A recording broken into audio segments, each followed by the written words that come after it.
The hinge on the old metal mailbox let out a familiar, painful squeal. Jacob Miller's hand rested on the small door for a moment, his calloused fingers tracing the rust that spread like a disease. The afternoon sun was low, casting long, skeletal shadows across the gravel driveway. For a few seconds, he just stood there, listening to the wind rustle through the dry corn stalks in the field beside him. It was a lonely sound, a sound he used to love. Now it just sounded like goodbye. He knew what was inside before he even opened it. He had been expecting it for weeks, a knot of dread tightening in his stomach with every passing day. He pulled the door open. There it was, a single, crisp envelope made of thick, cream-colored paper.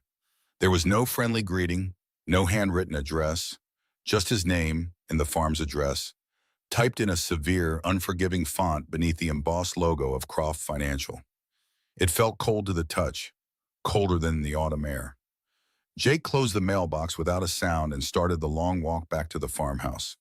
The building looked tired, its white paint peeling, the porch swing his late wife Sarah had loved so much hanging limp from one chain. He held the letter in his hand, a death sentence for a life he had sworn to protect. He didn't open it. He didn't need to. He knew the words it contained. Final notice, foreclosure. The legal language would be polite, but the meaning was brutal. You have failed. This land, the soil his grandfather had tilled and his father had bled for, would be sold off on the courthouse steps. He pushed open the kitchen door, the familiar scent of wood smoke and cinnamon washing over him. The light inside was warm, golden. At the heavy oak table, the same table where he'd done his own homework 30 years ago, sat his daughter, Lily. She was 16, and her face was a perfect, painful mix of his own and her mother's. Her head was bent over a textbook, a stray strand of brown hair falling across her cheek as she wrote. The quiet, determined scratching of her pen on the paper was the only sound in the room. She was the reason he kept breathing, the reason he got out of bed each morning to face fields that no longer produced and debts that only grew. Her hope was a light in the suffocating darkness of his life, and now he was about to extinguish it. He saw her college brochures stacked neatly on the corner of the table. Big schools in far-off cities, places that promised a future far beyond these failing acres. He had always told her to dream big, to fly as far as she could. He never imagined he would be the one cutting her wings before she even had a chance to spread them. The letter in his hand suddenly felt like it weighed 1,000 pounds.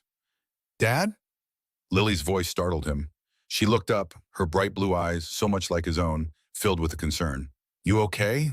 You've been standing in the doorway for a minute. He forced his lips into a shape that was supposed to be a smile. It felt brittle, like it might crack his face in two. Just tired, sweetheart. Long day. The lie felt thick and heavy in his throat. Her gaze flickered to his hand. Did you get the mail? Was there anything from the university? About the scholarship application? He felt a fresh wave of shame. Her future was pinned on a scholarship because he couldn't afford to send her himself. He slowly shook his head, tucking the offending envelope into the back pocket of his jeans, hiding the evidence of his failure. No, nothing like that, just some bills. It wasn't a complete lie, he told himself. It was the biggest bill of all. Lily's face fell for a second, a brief cloud of disappointment, but then her natural optimism broke through. Oh well, it's probably too early anyway. I'm sure we'll hear something soon. She went back to her books, her focus absolute. She trusted him. She believed in their home, in their life, with a simple, unwavering faith that broke his heart. Jake walked over to the counter and mechanically began the ritual of making coffee. His hands were shaking. He measured the grounds, his mind a total blank. All he could see was the image of strangers hammering a for sale sign into the front lawn. Strangers walking through Sarah's garden, their shoes crushing the perennials she had planted with such care. The thought was of physical pain, a blade twisting deep in his gut. He had promised her. On a night not unlike this one in their bed, her hand frail in his, he had promised he would take care of Lily. He had promised he would keep the farm for her. It was the last promise he ever made to his wife, and he was breaking it. The coffee maker began to hiss and gurgle, filling the quiet kitchen with a bitter aroma. He leaned against the counter, his head bowed. He had explored every option. He tried for a bank loan, but his credit was destroyed. He had asked for help from neighbors, but they were all struggling, fighting their own battles against bad weather and worse prices. There was only one person in the entire county with the kind of money that could solve a problem like his, and that person was the cause of the problem in the first place. Silas Croft. The drive into town felt like a funeral procession. Jake's old truck rumbled along the dirt road, the tires kicking up clouds of dust that mirrored the turmoil in his soul. He passed the fields he'd known his whole life, the ancient oak tree where he'd carved his and Sarah's initials inside a heart. Each landmark was a memory, a ghost rising from the landscape to accuse him. The setting sun bled across the horizon, painting the sky in fiery shades of orange and red. It looked like the world was burning down. Main Street was quiet. The shops were closing up for the day, their windows dark. But one office still had its lights on, a cold white glare that stood out from the warm glow of the street lamps. Croft Financial. It was on the corner, occupying the ground floor of the old stone bank building. Croft had bought it 5 years ago and goaded it, replacing the warm wood and brass fixtures with glass, chrome, and an air of untouchable power. Jake parked the truck a block away, as if putting distance between himself and the building could somehow lessen the humiliation of what he was about to do. He sat there for a long time, the engine ticking as it cooled. He stared at his own reflection in the dusty windshield. He saw a man he didn't recognize. His face was a roadmap of worry, the lines around his eyes deeper than they were just a year ago. His hands, resting on the steering wheel, were strong and capable. But what good were they if they couldn't hold on to the one thing that mattered? Pride is a luxury for a man who has other things. He had nothing left but his daughter. And for her, he would crawl. He would beg. He would sacrifice whatever was left of his dignity. He finally got out of the truck and walked toward the office, his boots heavy on the pavement. The air was colder now, biting at his exposed skin. He pushed open the heavy glass door. A soft electronic chime announced his arrival. The change in atmosphere was immediate. Outside was the familiar scent of fallen leaves and approaching winter. Inside, the air was sterile, smelling faintly of lemon polish and money. The silence was absolute, swallowed by a thick, dark gray carpet. Straight ahead, behind a massive, gleaming mahogany desk, sat Silas Croft. He was in his late 50s, dressed in a tailored charcoal suit that looked like it cost more than Jake's truck. His silver hair was perfectly combed, his face smooth. He wasn't a big man, but the chair, the desk, the entire room seemed designed to magnify his presence. He looked up from a document he was reading, and his thin lips curved into a smile that did not reach his cold, calculating eyes. "Jacob," he said, his voice smooth as polished stone, "I was wondering when I might see you. Please have a seat." He gestured to one of the 2 black leather chairs that faced his desk like prisoners before a judge. Jake walked across the silent room, feeling clumsy and out of place. His worn flannel shirt and faded jeans felt like a costume of poverty. He sat down on the edge of the chair, his back ramrod straight. The leather was cold against his back. He didn't know where to put his hands. He clasped them together in his lap, his knuckles white. "Mr. Croft," Jake began, his own voice sounding rough and unfamiliar in the quiet space. "Silas, please," Croft corrected him gently, the condescension a subtle poison in the word. He leaned back in his large chair, steepling his fingers beneath his chin. "We are more than just business associates, aren't we, Jacob? We're neighbors." The word felt like an insult. Jake swallowed the hot anger that rose in his throat. "Silas," he repeated, forcing the name out. I got your letter today." Croft nodded slowly, his expression one of faint, clinical sympathy. "A formality, I'm afraid. The law requires a certain process, you understand." "I need more time," Jake said, the words tumbling out in a rush. "The late frost, it nearly wiped out the soybean crop. If I can just get through to the next harvest, I can make a payment, a significant one. I just need a few more months." Croft listened patiently, his head tilted slightly. When Jake was finished, he let the silence hang in the air for a long moment, a deliberate, suffocating wait. Then he shook his head, a small, final gesture. "Jacob, we've had this conversation before. You've had 3 extensions. I have been more than generous, but generosity has its limits. So does my patience." He picked up a pen from his desk, a sleek silver object, and tapped it lightly on the polished wood. Tap, tap, tap. The sound was like a clock ticking down the final seconds of Jake's life. I have investors to answer to, Croft continued, his voice losing its thin veneer of friendliness. They see an asset that is underperforming. They see a debt that has gone unpaid for far too long. They are not sentimental men, Jacob. They do not care about your grandfather's legacy or your daughter's college fund. Desperation clawed at Jake's throat. He leaned forward, his hands gripping the edge of the enormous desk. Please, he whispered, don't do this. That farm is everything I have. It's all I have to leave my daughter. And that is a tragedy, Croft said, his tone flat, devoid of any real emotion. But it is not my tragedy. Jake felt the last of his hope shrivel and die. He slumped back in the chair, defeated.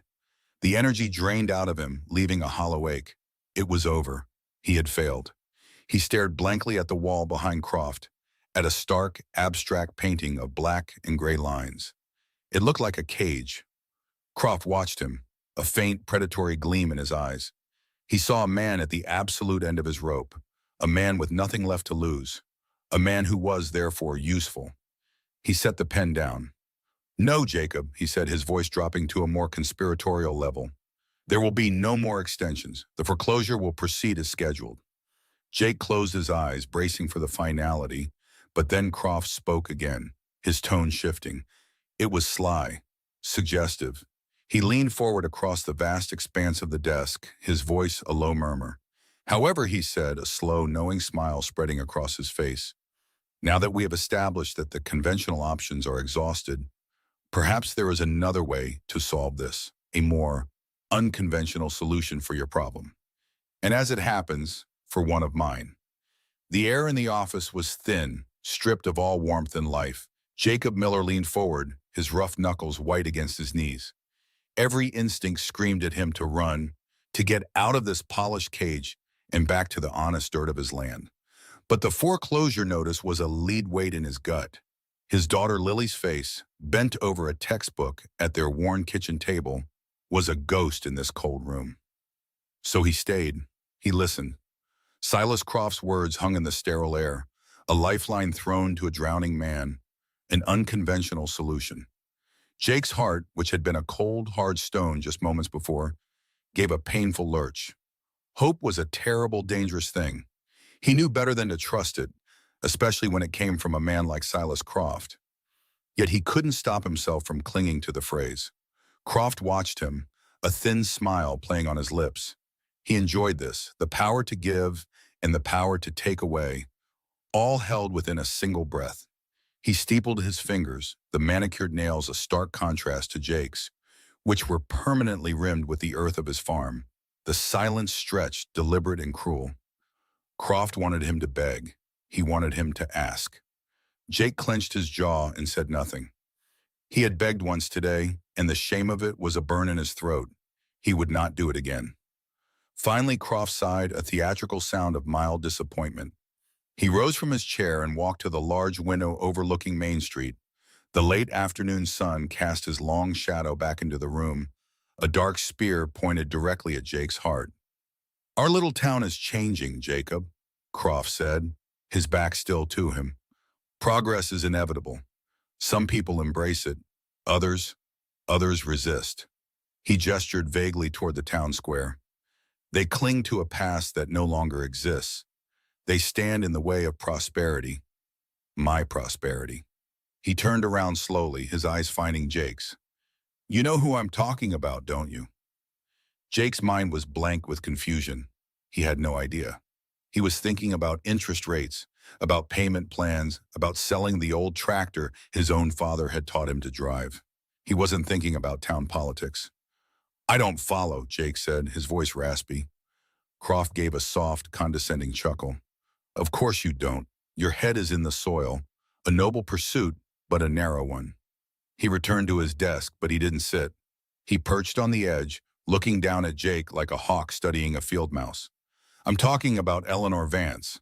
The name dropped into the quiet room like a stone into a still pond. Jake frowned. Eleanor Vance, the schoolteacher. Lily had her for history last year. She was a good woman, respected. Stern but fair, Lily had said. She was leading some kind of protest against a new development project. Jake had seen her name in the local paper, read the letters she wrote to the editor. They were passionate, well argued. He hadn't paid it much mind. It felt like a world away from his own problems. The teacher? Jake asked, the confusion deepening. What does she have to do with my farm? A cold knot began to form in his stomach. This was wrong. This felt strange and complicated. And Jake's life was already too complicated. She has everything to do with it, Croft said, his voice dropping, becoming conspiratorial. That development she's fighting so hard to stop. That's my project. It's worth millions, Jacob. And this prim, self-righteous school teacher is costing me a fortune in delays and legal fees. She's rallying the town council against me. She has a voice, and people, for some reason, listen to it. Croft's expression soured, the mask of civility slipping to reveal the raw contempt beneath. She's a nuisance, a very expensive nuisance that needs to be silenced. Jake felt a chill crawl up his spine. He didn't like where this was going. The faint glimmer of hope he'd felt was being rapidly extinguished, replaced by a growing dread. He looked at Croft's immaculate suit, his polished shoes, the cold, dead light in his eyes. This man didn't solve problems. He created them for other people. I still don't see what this has to do with me, Jake said, his voice quiet. He wanted to leave. He wanted to be anywhere else. Croft smiled again, that predatory, knowing smile. That's where the unconventional part comes in. You see, Jacob, a woman like Eleanor Vance, her entire power comes from her reputation. She is seen as incorruptible, a pillar of moral integrity. He leaned closer, the scent of his expensive cologne thick and cloying. What do you think would happen to that reputation if she were to marry a man on the verge of bankruptcy? A man who is, for all intents and purposes, a failure. The words hit Jake like a physical blow. A failure.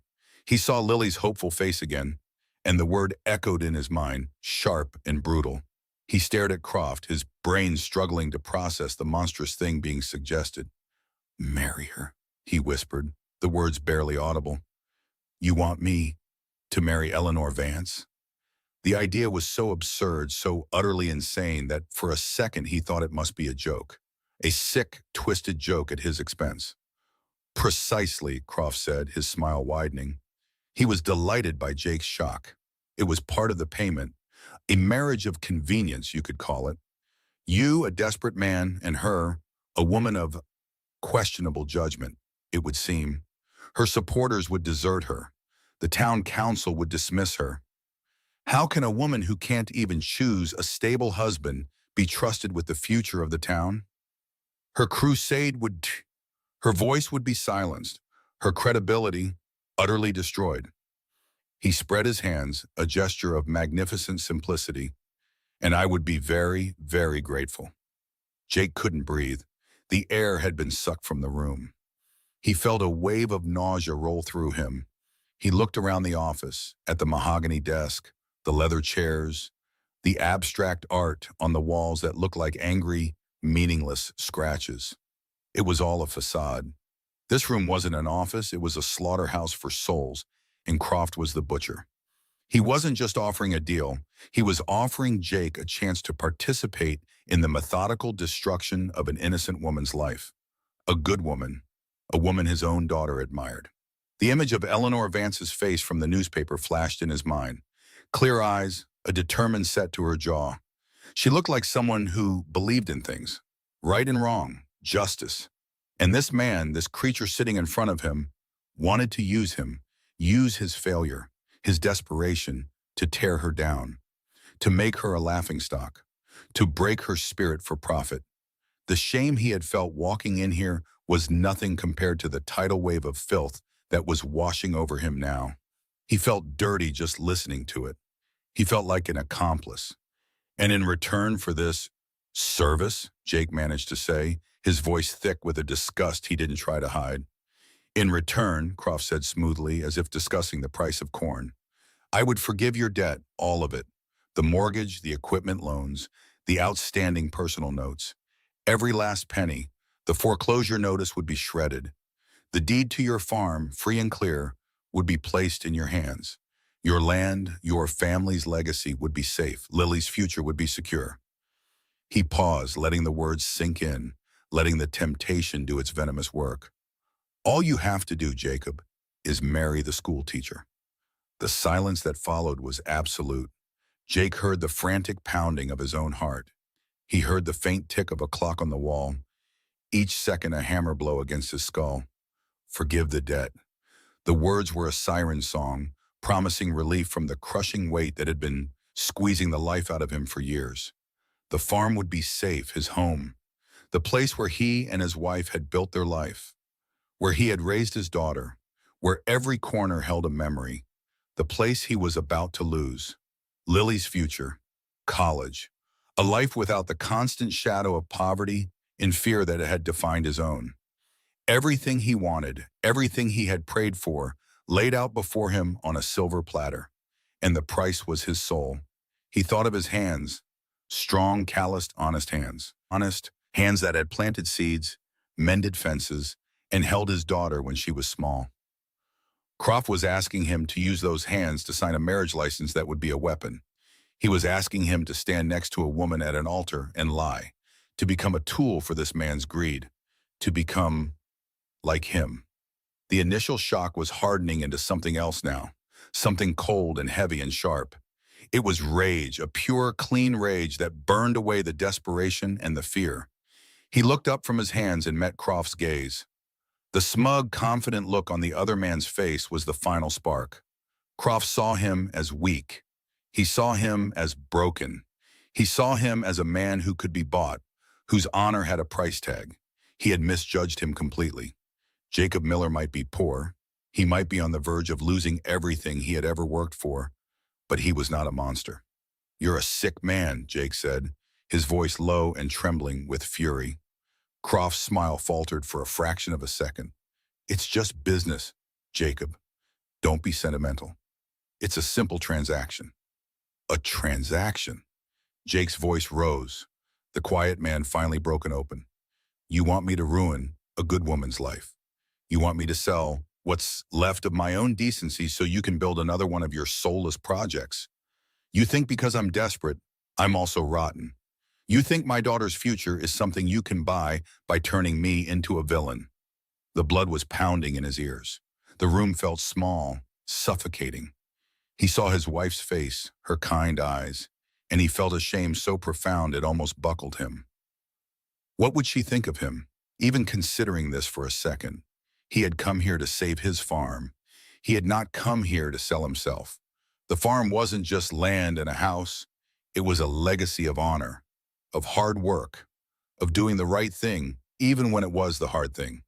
And what Croft was proposing was the deepest kind of betrayal of that legacy. "You think you know me," Jake snarled, pushing himself to his feet. The chair scraped harshly against the polished floor. "You see a farmer in debt. That's all you see." He leaned over the desk, his face inches from Croft's.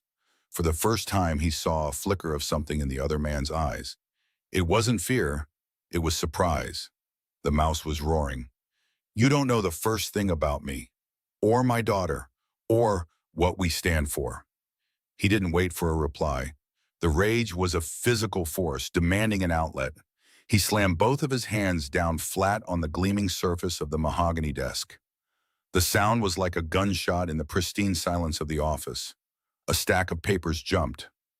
A pen holder rattled. Croft flinched, a small, satisfying movement. The impact sent a sharp pain up Jake's arms, but it was a good pain. It was real. It was honest. "Go to hell," Jake bit out, the words raw and final. He turned without another glance and strode toward the door. Every step was heavy, deliberate. He was walking away from salvation. He was walking back toward ruin, toward the foreclosure, toward the fear that had been his constant companion. But he was walking with his head held high. He grabbed the cold steel handle of the door and pulled it open. The noise of the street, the distant sound of a car horn, rushed in. He stepped out of the sterile, poisoned air of the office and into the cold, sharp bite of the late afternoon. The door swung shut behind him, sealing Silas Croft back inside his tomb of money and malice.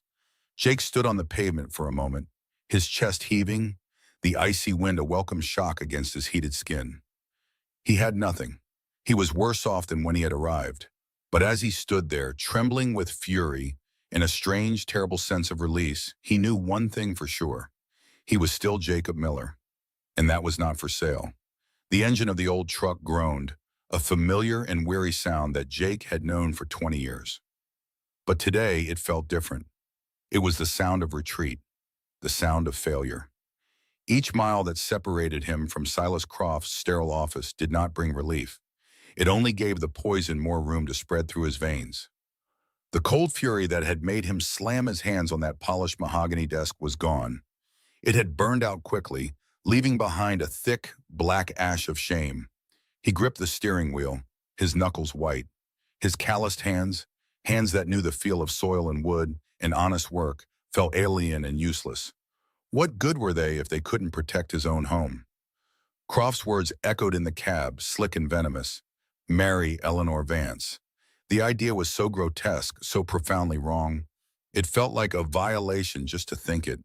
He imagined the woman's face, the one he saw in the local paper, always looking so determined, so sure of what was right. Croft wanted him to be the stone that shattered her. He wanted to use Jake's desperation as a weapon against her honor. The fields rolled by his window, their familiar patterns of brown and gold blurred by his unfocused gaze. For years, this drive had been a comfort. It was a return to the one place in the world that was entirely his. The land his great-grandfather had cleared. The soil his father had tilled. The home he had built with Sarah. Now, every fence post, every turn in the dirt road felt like an accusation. He was the weak link in the chain, the one who was going to lose it all. He turned onto the long gravel lane that led to the farmhouse.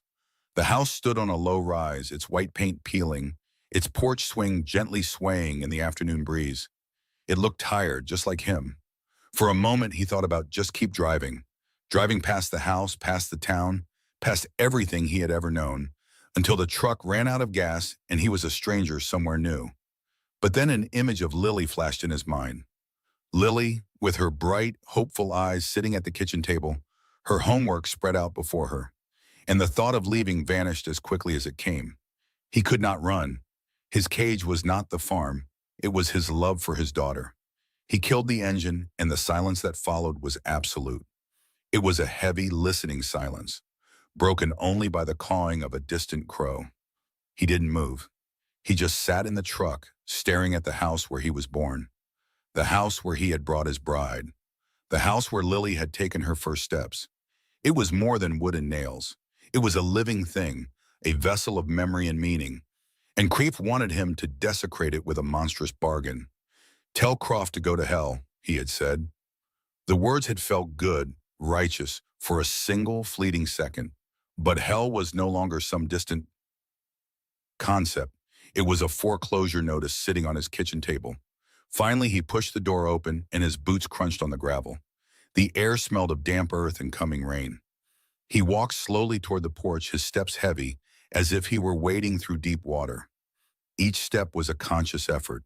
He felt the chill on his skin, a cold that had nothing to do with the weather. It was the cold of a man who has looked into an abyss and seen his own reflection. He pulled the screen door open, the familiar creak echoing in the stillness, and stepped inside. The house was quiet. Lily must still be at her after-school study group. He was grateful for the solitude. He couldn't face her right now, not with the filth of Croft's proposal clinging to him. The front hall led directly into the living room, a space filled with worn, comfortable furniture and the faint, lingering scent of wood smoke from last night's fire. His eyes were immediately drawn to the mantelpiece above the stone fireplace. And there she was, Sarah. She was smiling in the silver frame, her eyes crinkling at the corners the way they always did. The photo was 10 years old, taken on a summer afternoon at the county fair, but it felt like yesterday. He could almost hear her laugh, feel the warmth of her hand in his. He walked over to the fireplace, his boots silent on the old wooden floorboards. He reached out a trembling hand and traced the outline of her face on the cool glass. "I'm sorry, Sarah," he whispered, the words catching in his throat. "I'm so sorry." He had made her a promise all those years ago when the doctor's news had stolen the light from their world. He had promised he would take care of Lily.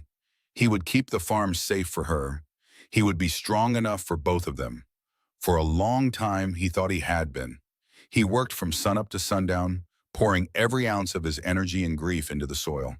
But a few bad harvests, a broken tractor, his own stubborn pride that kept him from asking for help sooner, it had all added up, and it had led him straight to Silas Croft.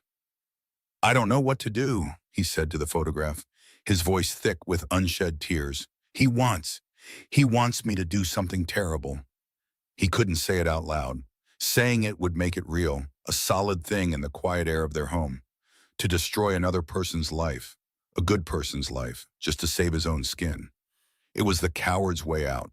It was a betrayal of everything he and Sarah had believed in, everything he had tried to teach Lily. His gaze drifted from the mantelpiece to the small oak table beside his armchair. And there they were, lying side by side. Two pieces of paper that represented the two halves of his fractured world. The first was the foreclosure notice, a crisp, cream-colored envelope from Croft's financial institution. The formal, unfeeling print stared up at him, a death sentence for his family's legacy. It was the physical proof of his failure, a monument to his broken promises. His fingers brushed against the sharp edge of the paper. It felt cold, final. This single sheet held the power to erase 100 years of Miller history. It could turn his home into a soulless plot number on a developer's map. And right next to it was the other paper. It was a certificate from Lily's school, a heavy textured sheet with an embossed gold seal and a blue ribbon attached to the corner. "Excellence in American History," it read. Lily had been so proud when she brought it home last week. Her face had been lit up with accomplishment. She had plans. She talked about college, about becoming a history teacher herself, about maybe one day writing a book on the history of their own town. That certificate wasn't just a piece of paper. It was her future. It was a door to a world beyond this farm, a world of possibility that he had sworn to give her. He stood there frozen, looking from one to the other. The notice, the award, ruin and hope, his past and her future. Croft's proposition slammed back into his mind with sickening clarity. Marry Eleanor Vance. Destroy her reputation. The debt vanishes. The notice becomes meaningless. The farm is safe. And Lily's future, represented by that simple certificate, remains intact. But at what cost? He would have to look himself in the mirror every morning, knowing he had sold his soul. He would have to look his daughter in the eye, knowing the foundation of her life was built on a despicable lie. He would become a man like Croft, a man who used people as tools, who saw honor as a weakness to be exploited. The thought made him physically ill. A wave of nausea washed over him, and he leaned a hand against the stone of the fireplace to steady himself. He could just say no. He could let Croft take the farm. They could move, find a small apartment in town. He could get a job at the feed store or the lumber yard. They would survive. Lily was strong, she would understand. They would have each other. That was what mattered. But as he tried to picture it, the image fell apart. He saw the light going out of Lily's eyes. He saw her giving up her dreams of college to help make ends meet. He saw her living in a cramped apartment, the sky blocked by other buildings, her world shrinking from open fields to a few small rooms. He saw her losing the only home she had ever known, the connection to her mother, to her entire family history. Losing the farm wasn't just about losing land. It was about losing a part of themselves. It was about failing Lily in the most fundamental way a father could. He closed his eyes, his head bowed. The silence in the room was immense. He could hear the frantic beating of his own heart. There was no right answer. There was only a choice between two different kinds of devastation. One that would destroy his daughter's future, and one that would destroy his own soul. He felt trapped, cornered like a fox with the hounds closing in, and there was nowhere left to run. "Dad?" The voice was soft and it startled him. He opened his eyes and turned. Lily was standing in the doorway, her school backpack slung over one shoulder. She had a small, concerned frown on her face. She must have come in through the back door. He had been so lost in his own private hell, he hadn't even heard her arrive. "Hey, sweetie," he said, trying to force his voice to sound normal. It came out as a rough croak. He cleared his throat. How was the study group? It was fine. She walked further into the room, her eyes scanning his face. She was 16, but she had her mother's perceptive gaze. She always knew when something was wrong. Are you okay? You look, I don't know, far away. Just tired, Lilybug, he lied, forcing a weak smile. Long day. She didn't look convinced. She dropped her backpack by the door and came over to him. She was almost as tall as he was now. When had that happened? It felt like only yesterday he was holding her in his arms, a tiny, fragile thing wrapped in a pink blanket. Now she was the one looking at him with worry, her expression full of a maturity that broke his heart. She wrapped her arms around his waist and rested her head against his chest. He froze for a second before his own arms came up to hold her, almost reflexively. He buried his face in her long brown hair, inhaling the familiar scent of her shampoo and the fresh, clean air that always seemed to cling to her. For a moment, just a moment, her embrace was an anchor. It was the one pure, solid thing in his collapsing world.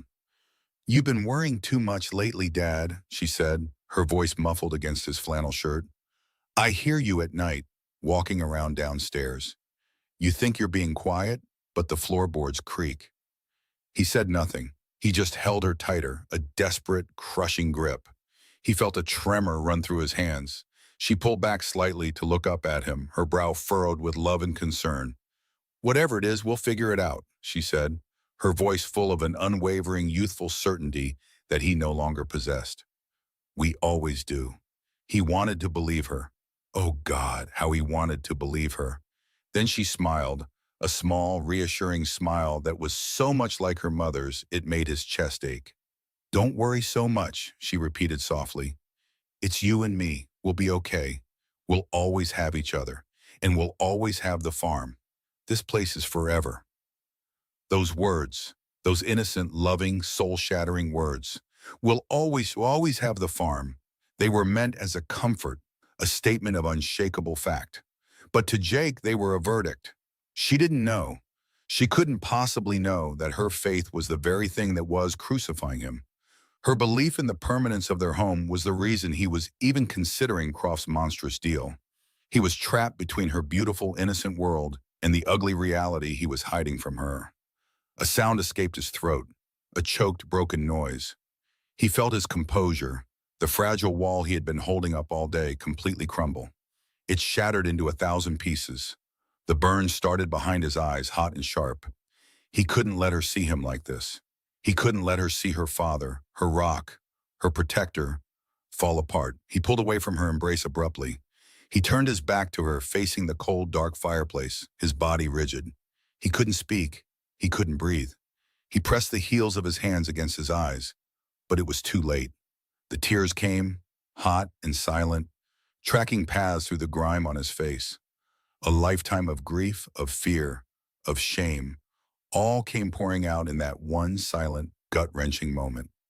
He was a father failing his child, a husband failing his wife, a man failing himself, and his daughter's simple, loving words had been the final, unbearable blow.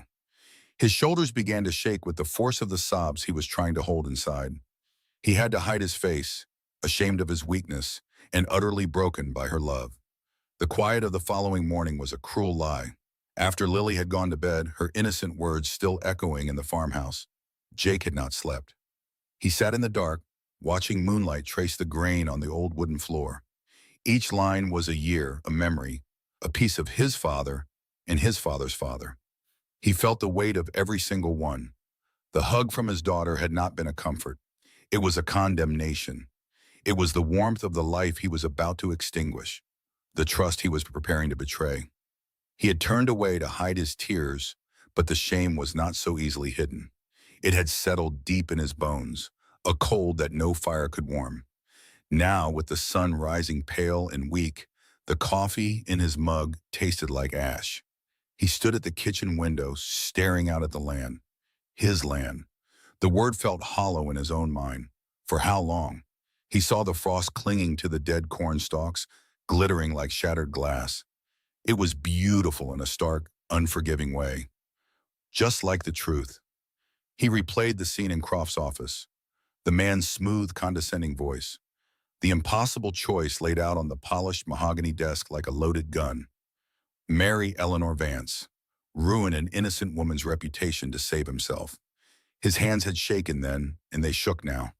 He tightened his grip on the warm ceramic, anchoring himself to the simple reality of the kitchen, the home.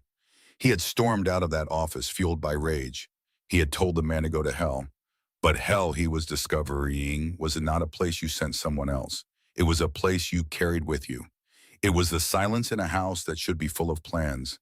It was the fear in a father's heart when he looked at his own child. Lily was his world. The farm was the vessel that held that world together. And Silas Croft was drilling a hole in the bottom of it, offering to patch it only if Jake agreed to sink someone else's ship. He heard the floorboards creak upstairs. Lily was getting ready for school. Soon she would come down, her face bright with the easy optimism of youth. She would ask what was for breakfast. She would talk about a test or a friend, and he would have to look her in the eye and pretend that everything was fine.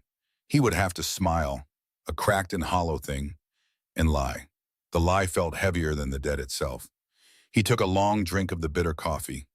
The heat was a small, fleeting comfort against the chill that had taken root inside him.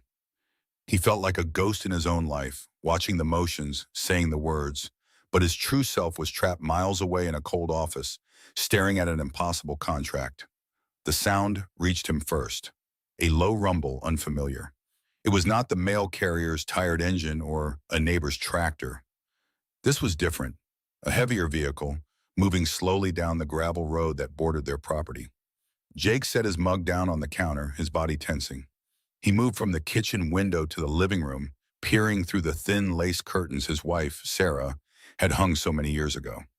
A dark green truck, clean and official looking, was pulling to a stop at the far edge of the west pasture, the place where the land sloped gently toward the creek.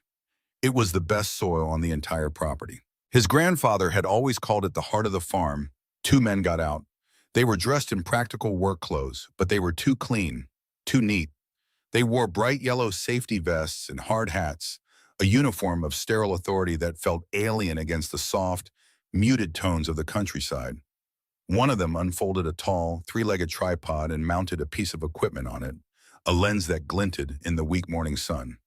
The other man pulled a clipboard from the cab of the truck and began making notes, his gaze sweeping across the field. Jake's field. His breath caught in his throat. This was not a random visit. This was not a mistake. His mind flew back to Croft's final words before Jake had stormed out. The veiled threats, the talk of logistics and timelines. This was it. This was the next step. Croft was not a man who made idle threats.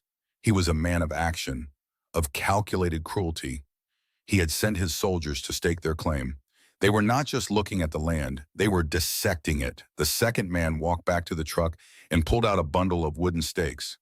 They were about a yard long, sharpened to a cruel point at one end.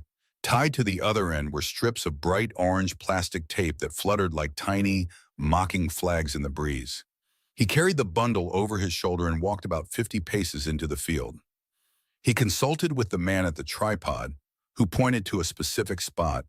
The man dropped the bundle, pulled a single stake from the pile, and picked up a heavy sledgehammer. Jake watched, paralyzed, from the window. The world seemed to slow down.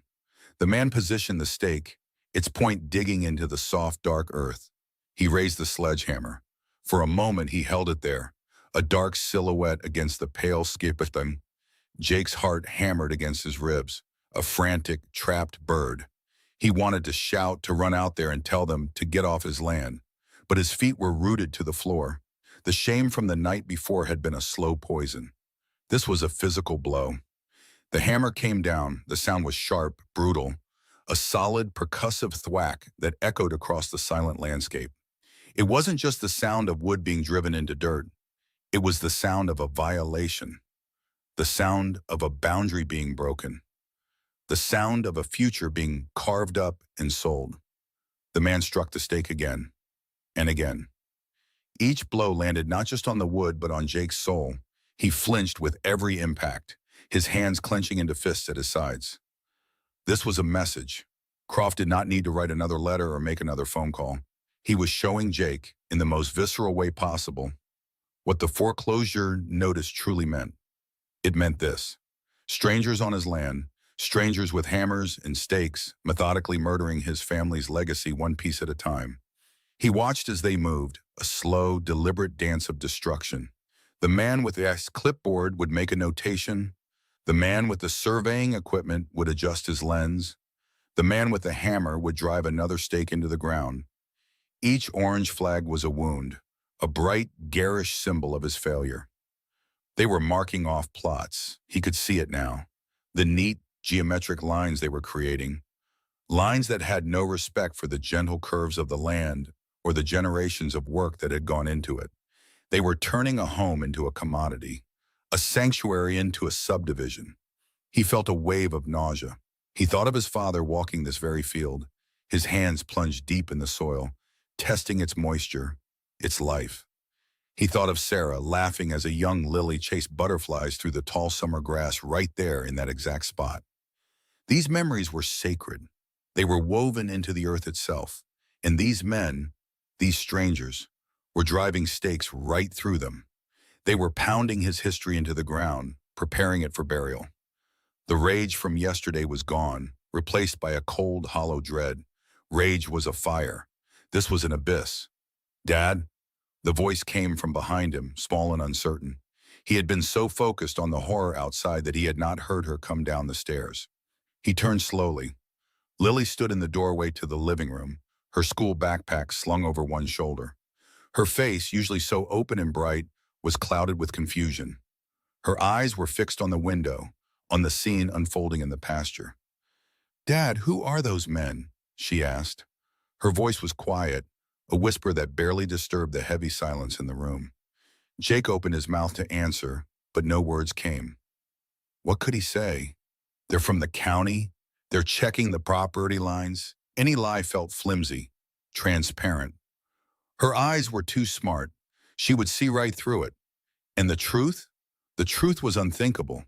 He could not say, "They are here because I have failed us. They are here because a man wants to own us. And he is showing me how easily he can take everything." "I don't know," he managed to say. The words felt like stones in his mouth. It was a lie, but it was a weak one, a desperate attempt to buy a few more seconds of her innocence. Lily took a few steps closer, her gaze still locked on the men. She could see the orange flags now, the unnatural grid they were imposing on the familiar landscape. Her brow furrowed, a small line of worry appearing between her eyes. "But what are they doing with those sticks?" He could hear the hammer again. Thwack, thwack, thwack. Each sound punctuated her question. Each strike made his pathetic attempt at deception more absurd. She was 16, not a child. She knew what surveyors did. She also knew that no one had told them any surveyors were coming. People did not just show up on your land and start hammering things into the ground. "Lily, it's probably nothing," he said, his voice strained. He tried to force a casual tone, but it cracked under the pressure. "Sometimes the county needs to update its maps." She finally tore her eyes away from the window and looked at him, really looked at him. And in that moment, he knew he had lost. She saw the tension in his shoulders. She saw the faint tremors in his hands. She saw the haunted, defeated look in his eyes that he had been trying so hard to hide. Her own expression shifted from confusion to a dawning fear. The fear was not for the men outside. It was for him. "You're lying," she said. It was not an accusation. It was a statement of fact, soft and wounded. "Why are you lying, Dad?" Her question cut deeper than any of Croft's threats. He saw the trust in her eyes begin to fracture. He saw her world, which had been so secure just moments before, start to tilt on its axis. She was looking to him for an explanation, for reassurance, for the simple promise that her home was safe. And he had nothing to give her. He felt a sudden, desperate urge to pull her into a hug, to shield her from the view out of the window, to tell her it was all a bad dream. But he couldn't move. He was a statue of failure.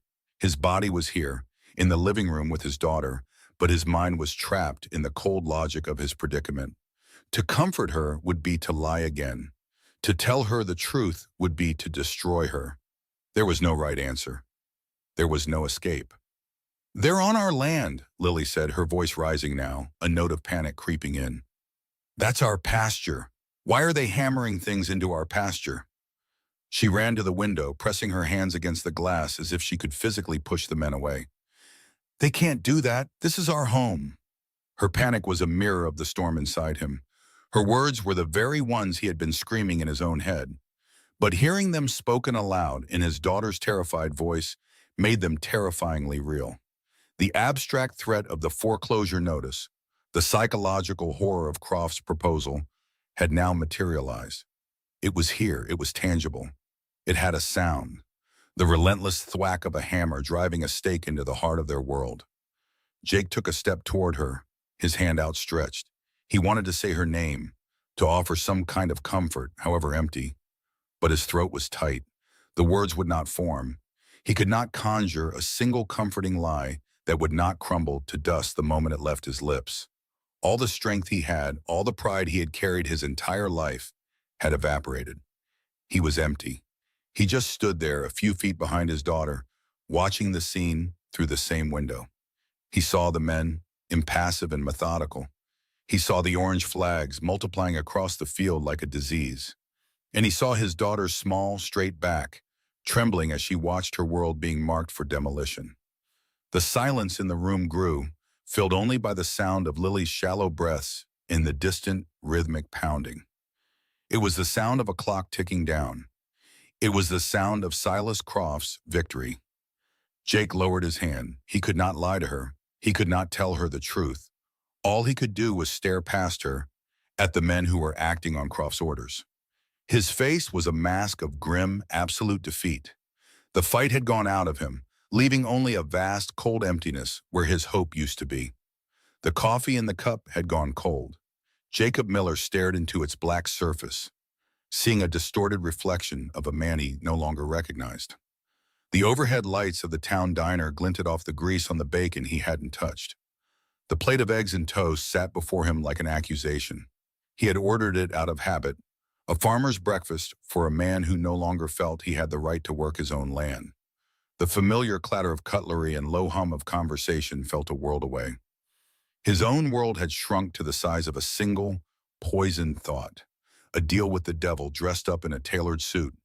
He could still hear Silas Croft's voice, smooth and sharp as broken glass. Marry her, marry Eleanor Vance. The words echoed in his skull, a cruel counterpoint to the gentle murmur of the diner.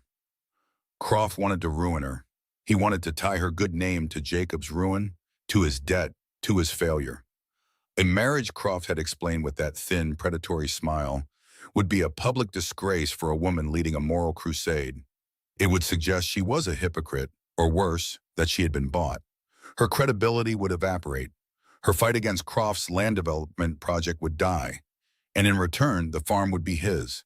The foreclosure notice would become a piece of scrap paper. Lily's future would be secure. Jake's hand tightened around the thick ceramic mug. He felt a tremor start in his fingers and willed it to stop. He had walked out of Croft's office fueled by rage, by a sense of violated honor that was as deep as his bones. But that rage had burned itself out on the long, silent drive home. It had been replaced by the cold, creeping dread that came with watching Croft's men hammer stakes into the earth his great-grandfather had first plowed. They were carving up his past. They were selling off Lily's future in neat, rectangular plots. The rage was a luxury he couldn't afford. Desperation was all that remained. At the counter, two old-timers, Thomas and Bill, were nursing their own cups of coffee. Their voices cut through Jake's internal haze. "She did it again, you know," Thomas said, tapping his spoon against the side of his cup. "At the town council meeting on Tuesday." Bill grunted, taking a slow sip. "I heard. My son was there. Said you could hear a pin drop when she stood up to speak." "She had the ledgers," Thomas continued, his voice filled with a kind of grudging awe. "The real ones. Showed everyone exactly how Croft's proposed industrial park would poison the water table. Laid it out clear as day. Had maps, charts, the whole 9 yards. Jake's stomach twisted. He tried to focus on the salt shaker in front of him, on its familiar weight, but their words kept finding him. Eleanor Vance, the school teacher. He knew of her, of course. Everyone in the valley did. She was a fixture, a piece of the town's moral architecture, A woman of principles. He'd seen her at the general store, at the post office. She always had a polite nod for everyone, but he'd never paid her much mind. She was part of a world he no longer felt connected to, a world of meetings and civic duty and righteous fights. His fights were quieter, fought in the silence of an empty barn or across a kitchen table piled high with bills. And Croft, Bill asked, what did the snake do? Sat there with that smug look on his face, Thomas said with disgust. Tried to dismiss her, called her an emotional woman who didn't understand business. Said she was standing in the way of progress. Progress, Bill scoffed. Lining his own pockets is what he calls progress. That woman, Eleanor, she's got more courage in her little finger than that man has in his entire body. She's the only one left who's not afraid of him. That's the truth, Thomas agreed, signaling to the owner for a refill. She's fighting for all of us, for our kids, for the very soul of this town. The words landed like physical blows, fighting for all of us. Jake felt a profound wave of shame wash over him, so intense it was almost nauseating. He was one of them. She was fighting for him, for his land, for the water his daughter drank. And he was sitting here, contemplating becoming the weapon used to destroy her. The thought was so vile, so dishonorable. He had to close his eyes. He saw his wife's face, the disappointment in her eyes from a place beyond memory. He saw Lily, her bright, hopeful smile dimming. He was supposed to be her protector, her father. Instead, he was considering a betrayal that would poison everything he claimed to love. He pushed his plate away, the smell of the food suddenly sickening. He needed to get out of there. No. He needed air. He fumbled in his pocket for a few crumpled bills, his hands clumsy. He didn't want to be here, listening to men praise the woman he was being paid to ruin. He was a coward, a fraud. He felt their decency like a spotlight, exposing every broken, desperate corner of his soul. He was not one of them. Not anymore. He was something else now, something less. As he started to slide out of the booth, a movement outside the diner's large front window caught his eye. The world seemed to slow down. A woman was walking down the sidewalk, her stride purposeful. She carried a canvas tote bag overflowing with books and what looked like rolled-up papers. Her hair was tied back simply, and her face, even from a distance, was set in an expression of unwavering determination. It was her. Eleanor Vance. She wasn't just a name in a monstrous proposition anymore. She was real. She was a woman walking down a street on a Wednesday morning. Her coat was practical, her shoes sensible. There was nothing outwardly remarkable about her, yet she moved with an aura of quiet strength that was impossible to miss. Jake found himself holding his breath. This was the woman whose life he was meant to shatter. This person, with her clear eyes and resolute chin, was the price of his farm.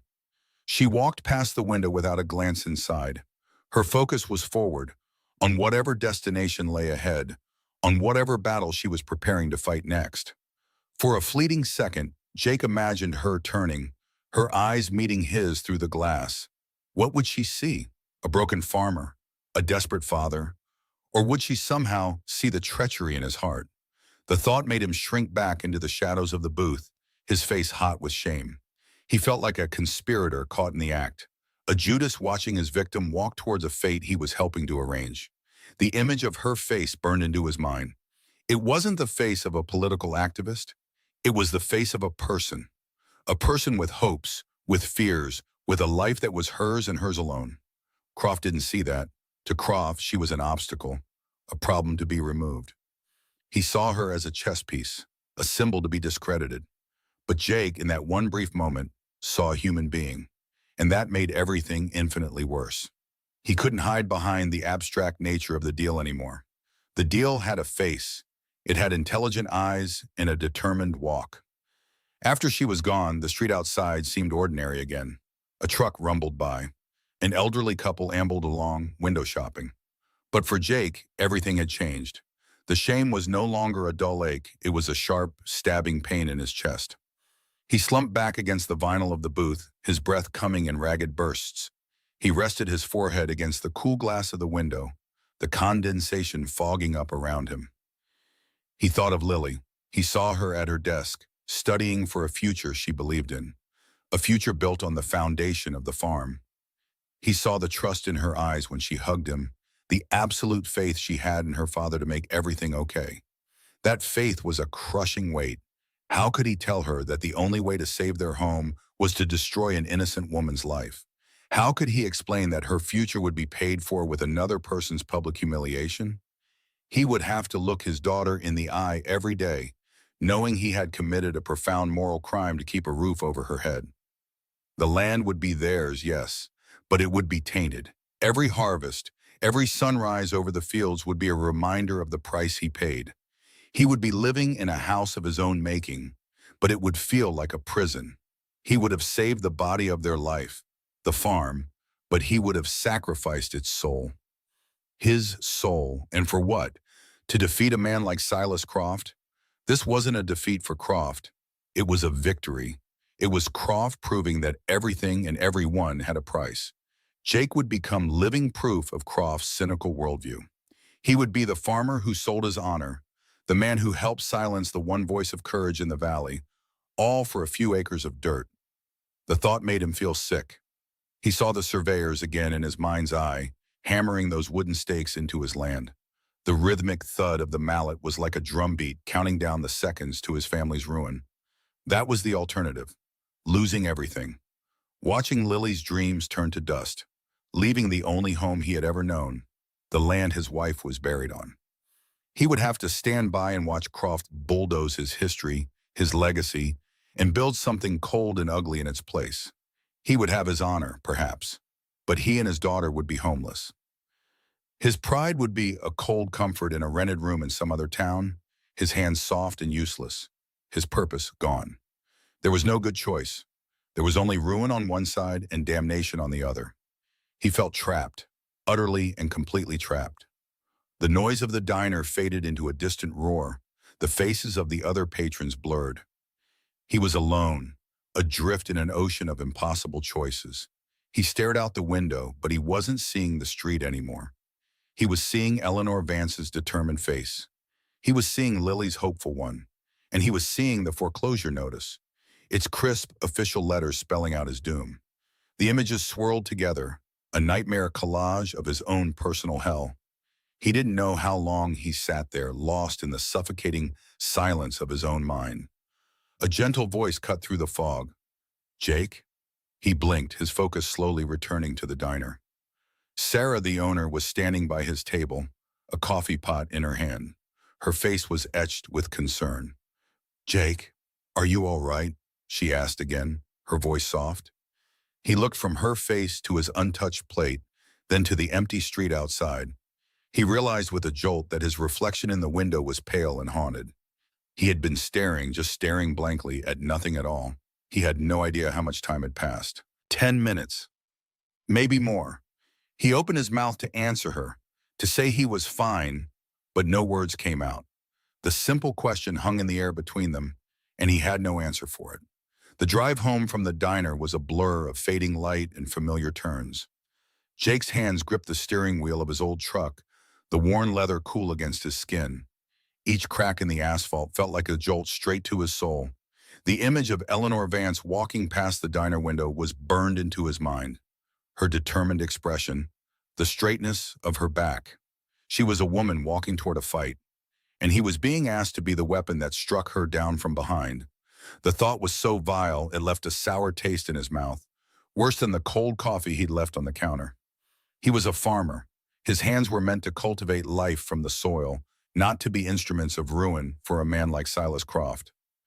He pulled onto the gravel lane leading to the farmhouse. The tires crunched, a lonely sound in the twilight. The house stood dark against the deep purple sky, except for a single warm light glowing in the kitchen window. Lily was home. His heart ached with a familiar mix of love and failure. That light was the last star in his collapsing universe. For her, he had considered the unthinkable. For her, he had walked out of Croft's office, choosing honor over survival. But now, after seeing those surveyors, after feeling the town's respect for Eleanor, he understood. Honor was a luxury he could no longer afford. It wouldn't keep a roof over his daughter's head. It wouldn't save the land his grandfather had cleared with his own two hands. He killed the engine and sat in the sudden, heavy silence. The cab of the truck smelled of earth and gasoline and something else, something like despair. He could see Lily's silhouette move past the window. She was probably getting a glass of water or checking on the pie she'd said she would bake. A normal act in a normal life that was about to end. The surveyor's stakes were still out there, gleaming faintly in the moonlight. They were like tombstones for a future that had not yet died. He couldn't protect her from the truth anymore. The silence in the house, the questions in her eyes, had become a weight too heavy to carry. Hiding it from her felt like a lie, but telling her the whole truth was impossible. It would tarnish him in her eyes forever. He finally opened the truck door, the groan of the hinges loud in the quiet air. He walked toward the house, his boots heavy on the packed dirt path. Each step was a choice. Each step took him further from the man he used to be. He pushed open the kitchen door. The warmth of the room wrapped around him, smelling of cinnamon and baked apples. Lily stood by the counter, a book open beside a half-eaten slice of pie. She looked up and smiled, but the smile faltered when she saw his face. Her bright, hopeful eyes, so much like her mother's, searched his. "Dad, is everything okay? You were gone a long time." He couldn't meet her gaze. He looked at the worn linoleum floor, at the scuff marks near the stove where her mother used to stand. "We need to talk, honey." The cheerfulness vanished from her face, replaced by a guarded stillness. She closed her book and pushed the plate away. She was 16, but in that moment she looked older, bracing herself for a blow. She nodded slowly, her throat moving as she swallowed. "Okay." He pulled out one of the wooden chairs from the kitchen table, the legs scraping against the floor. The sound was unnervingly loud.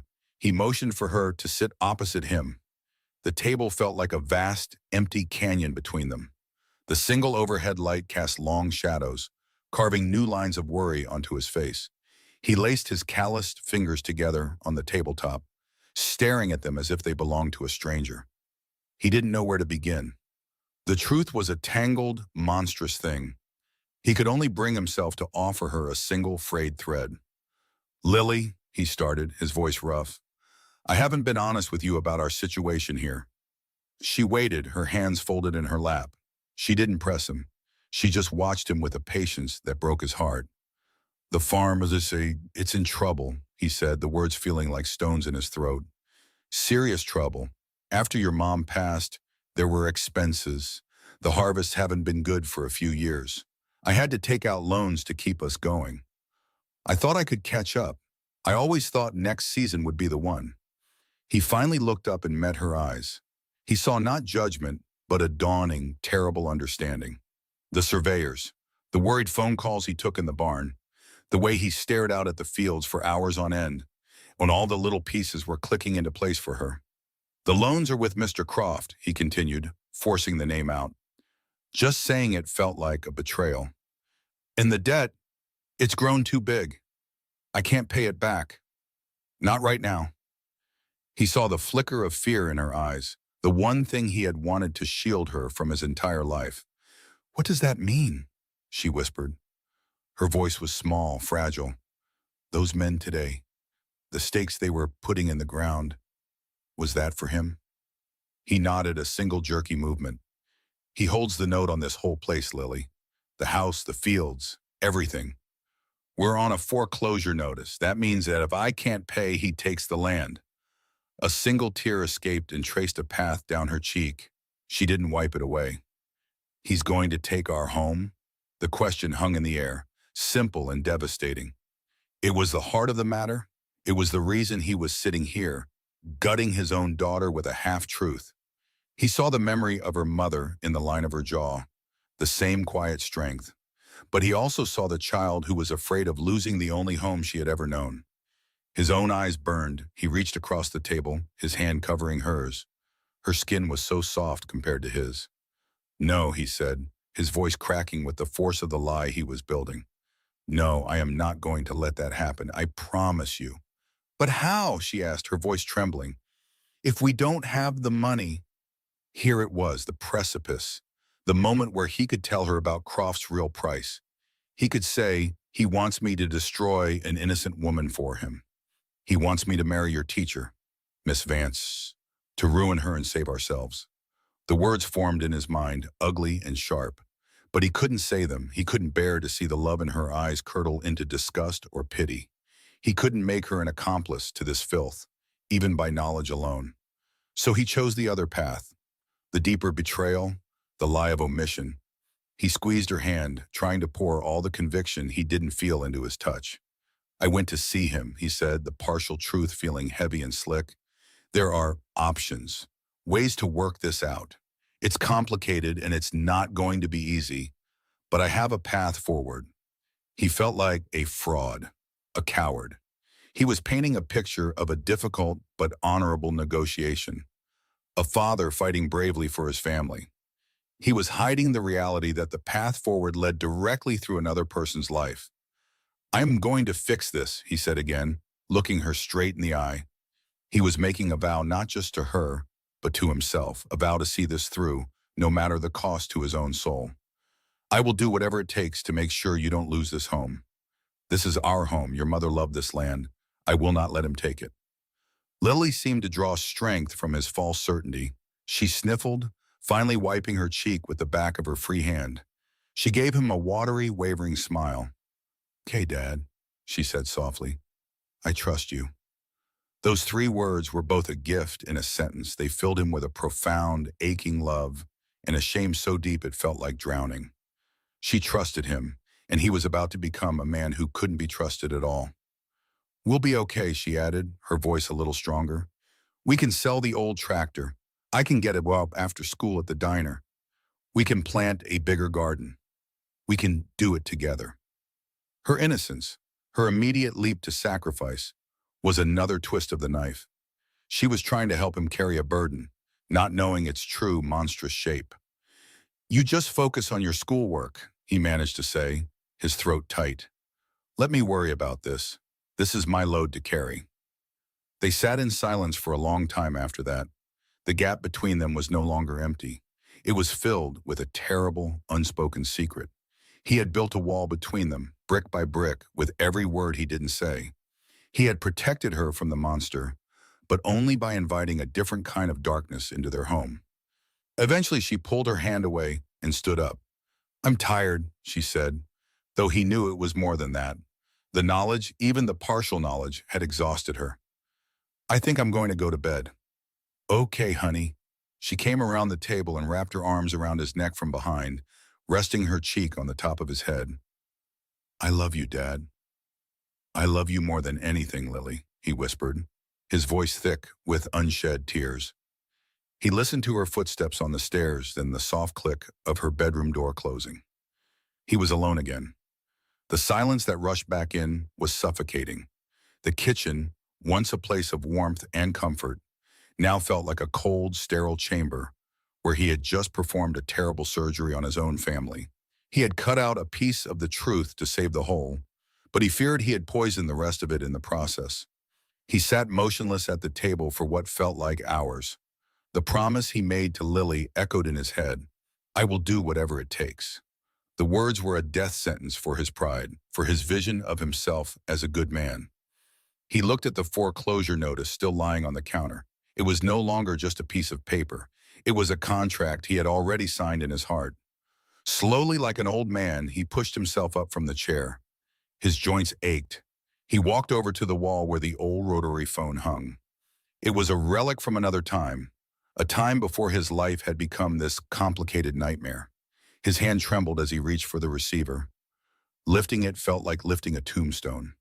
The dial tone was a low, insistent hum, the sound of an open line to hell. He took a deep, shuddering breath. His fingers found the holes in the rotary dial. He knew the number to Croft's office by heart. He had traced it with his eyes 100 times on the foreclosure notice. With a grim, mechanical precision, he dialed each number. The whirring sound of the wheel spinning back was like a clock ticking down the last seconds of his integrity. It was answered on the second ring, a crisp, professional voice from an answering service. "Croft Financial, our offices are currently closed. Please leave a message." Jake cleared his throat. He looked through the dark window at his own ghostly reflection staring back. The man in the glass looked hollowed out, defeated. "This is Jacob Miller," he said, his voice flat and devoid of all emotion. I need to schedule another meeting with Mr. Croft as soon as possible. He placed the receiver back in its cradle. The final definitive click echoed in the silent kitchen. It was done. The first step had been taken.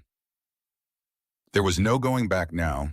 The sterile scent of lemon polish and old money was the first thing that hit him. It was the same smell from before, but this time it didn't ignite his anger. It simply coated the back of his throat, a sickeningly sweet perfume of defeat. Jake sat in the same leather chair, the one that felt too cold and too firm. It was a chair for people who came to lose something. Last time he had fought it. He had leaned forward, his body coiled with rage. Now he sank into it, his shoulders slumped, his spine feeling like it might dissolve. He felt as if the expensive leather was slowly consuming him. A grandfather clock stood in the corner, its polished brass pendulum swinging with a hypnotizing, merciless rhythm. Tick, tock. Each sound was a hammer blow against the silence. It was the same sound as the surveyor's stakes being driven into his land, a sound that had echoed in his ears for days. Tick, foreclosure, tock, failure. He stared at the intricate carvings on the clock's wooden case.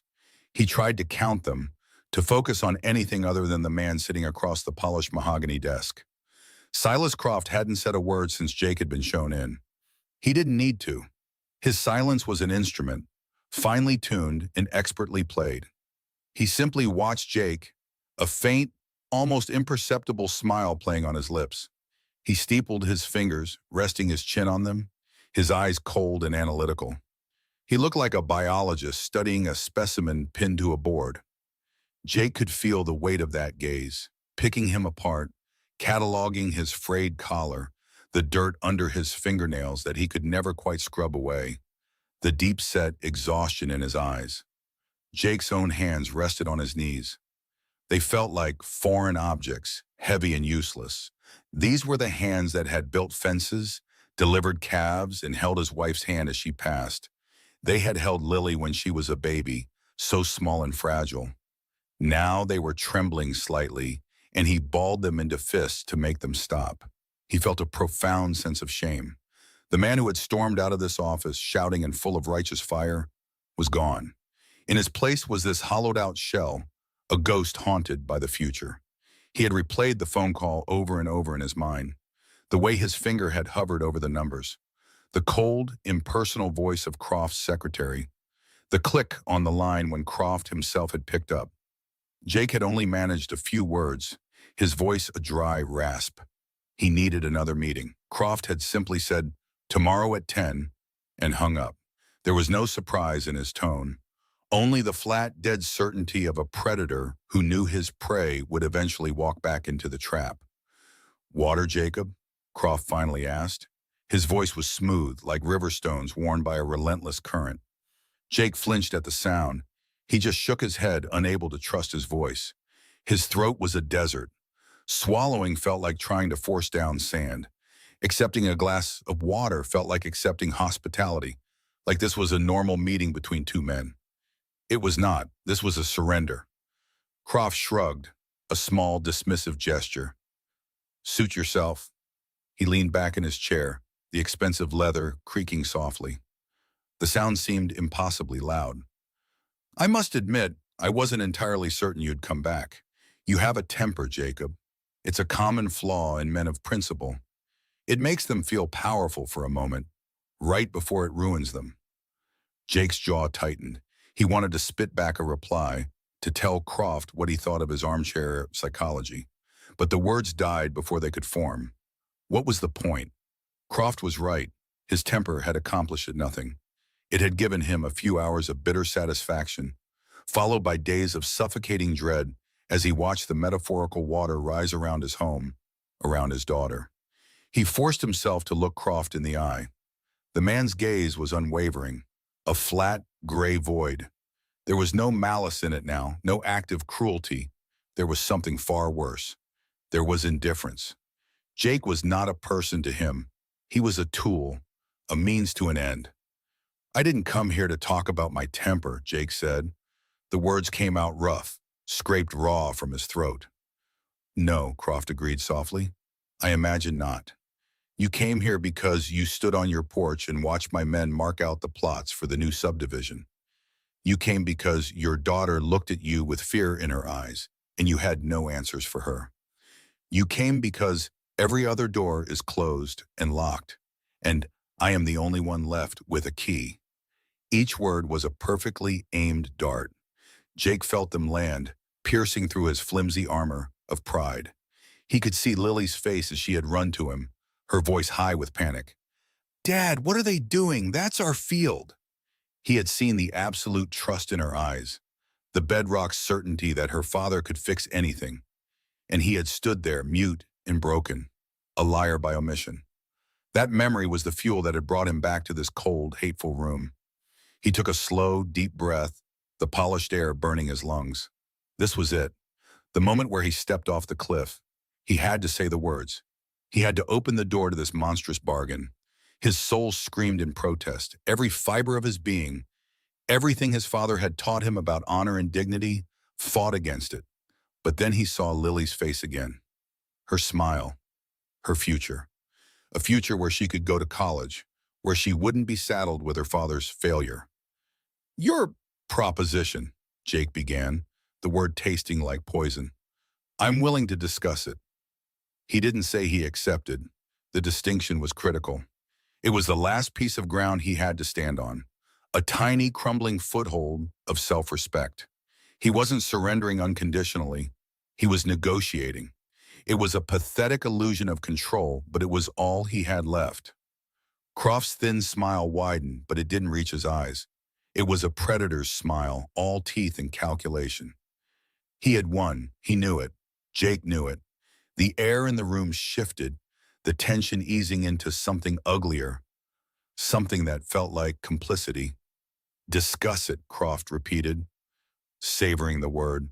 "Of course, I'm a reasonable man, Jacob. I'm always willing to discuss things." He leaned forward, resting his elbows on the desk, creating a parody of intimacy. "So, what is there to discuss? The terms are quite simple. You marry the school teacher. Your debt vanishes. Your farm is yours, free and clear. Your daughter gets to finish high school in her own home. It seems rather straightforward to me." Jake flinched at the casual way Croft spoke of Eleanor Vance. The school teacher, as if she were an object, a chess piece to be moved across the board. He remembered seeing her walk past the diner, her expression so full of purpose and conviction. A woman fighting for her community, for what was right.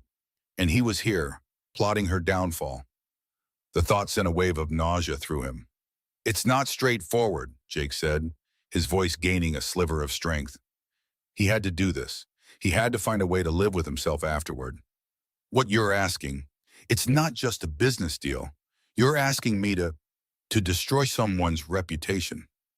A good person." Croft let out a short, dry laugh. It was a sound completely devoid of humor. "Goodness is a luxury, Jacob, one you can no longer afford. And I'm not asking you to destroy her. I'm asking you to marry her. Society will do the rest. People love to tear down their heroes. You'll simply be providing the opportunity. They'll thank you for the entertainment." The cynicism was so profound, so absolute, it was like a physical blow. Jake felt his stomach churn. He could picture it already. The whispers in the grocery store, the looks of pity and contempt, the way Eleanor Vance's name, once spoken with respect, would become a punchline. And he, Jacob Miller, would be the man standing beside her, the visible symbol of her ruin. The broke farmer she inexplicably married. He had to find a way to make this bearable, a way to do the unthinkable without completely shattering what was left of his own identity. An idea had been forming in the back of his mind since he made the call, a small, desperate condition, a way to seize a tiny fragment of control in this spiraling disaster. "I have a condition," Jake said, the words firm. Croft raised an eyebrow. He looked amused. "Oh, the man in no position to bargain wishes to set a condition. This should be interesting. Go on." Jake ignored the condescension. He looked directly at Croft, pouring all his remaining will into his gaze. "I'll do it. I'll consider this. But I will not have you or one of your people approach her. You will not send some lawyer with a document. You will not ambush her. He paused, taking a breath. If this is going to happen, I have to be the one to talk to her. Me, in person. The silence that followed was different. It was no longer the relaxed silence of a man in complete control. It was a silence of curiosity, of analysis. Croft studied Jake's face, his head tilted slightly. He was reevaluating. This wasn't the move of a completely broken man. It was something else. You want to be the one to deliver the bad news, Croft mused, more to himself than to Jake. Why Blondie? A sudden pang of conscience? A desire to see the look on her face yourself? Jake didn't answer. He couldn't explain it, not to a man like Croft. He couldn't say that he owed Eleanor Vance that much decency. He couldn't explain that if he was going to be the instrument of her humiliation, she deserved to hear it from him, to look her executioner in the eye. He couldn't articulate that this was also a form of penance for him. He needed to face her, to absorb the full impact of what he was doing. He had to carry that weight himself. Sending someone else would be the coward's way out. And he was already so close to being a coward that the distinction felt monumental. It's my only condition, Jake said, his voice low and final. I talk to her, alone, or there's nothing to discuss. It was a bluff, and they both knew it. Jake had no other cards to play. If Croft said no, Jake would leave, and the farm would be lost. But there was a conviction in his voice that gave Croft pause. It was the conviction of a man who had already lost everything and was now negotiating the terms of his own damnation. Such a man could be unpredictable. Croft was silent for a long moment. The pendulum of the clock swung back and forth, counting down the seconds of Jake's life. Jake kept his eyes locked on Croft, refusing to look away, refusing to show the terror that was clawing at his insides. Then slowly, a true smile spread across Silas Croft's face. It was different from his earlier smirks. This one was genuine. It was a smile of pure, triumphant delight. He found the situation utterly, fascinatingly cruel. He was not just breaking a man's finances. He was forcing him to participate, to become an active agent in a stranger's ruin. Jake's condition didn't undermine the plan. It made it better. It made it personal. It made it so much more painful for everyone involved. Very well, Jacob, Croft said, his voice dripping with satisfaction. I find your chivalry admirable in a pathetic sort of way. You want to be the one to put the bell on the cat. So be it. The relief that washed over Jake was so intense it almost made him dizzy. It was a hollow victory, a terrible one, but it was something. It was his. He had won one small, meaningless concession. Croft leaned forward and opened a drawer in his vast, empty desk. He pulled out a single sheet of crisp, white paper and a pen. He scribbled something on it, the scratching of the nib, the only sound besides the clock. The motion was casual, as if he were writing a grocery list. Jake watched, his heart beginning to pound again, a heavy, sick rhythm against his ribs. He knew what was being written. He knew what it represented. It was the point of no return. With a flick of his wrist, Croft pushed the paper across the polished surface of the desk. It slid silently, stopping just in front of Jake's clenched fists. On it, in neat black ink, was a name and an address. Eleanor Vance, 12 Willow Creek Lane. Croft leaned back in his chair, the triumphant, knowing smile locked on his face. It was the smile of a man who had not just bought a soul, but had convinced the soul to deliver itself.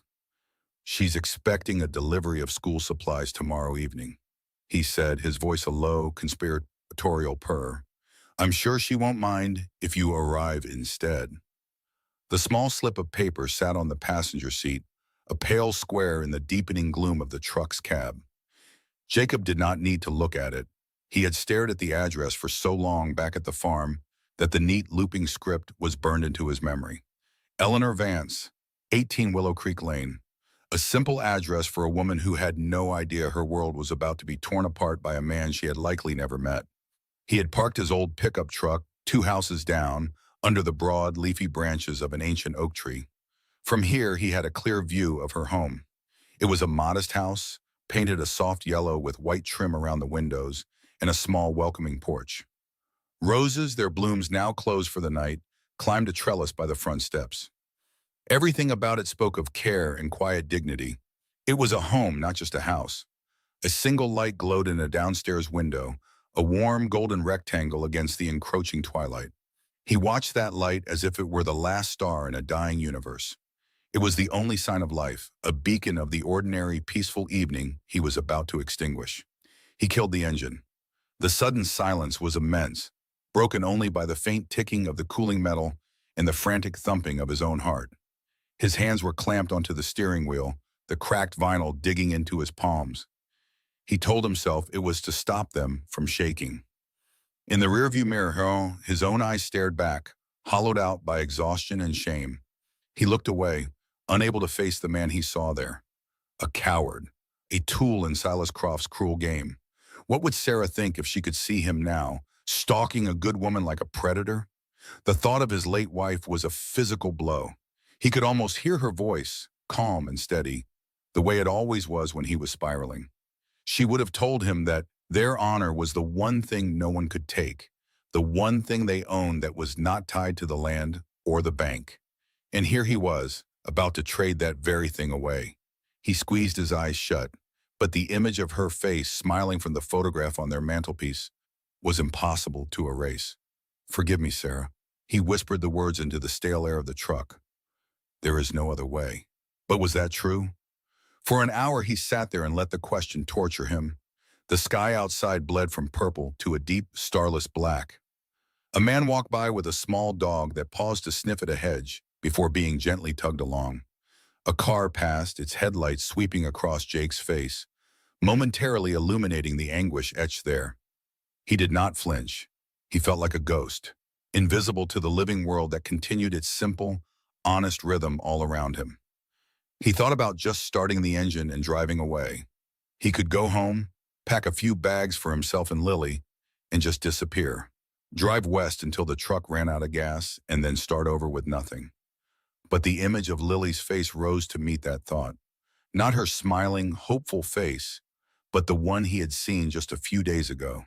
The one filled with confusion and fear as Croft's men hammered stakes into their land. The land that had belonged to his father, and his father before him.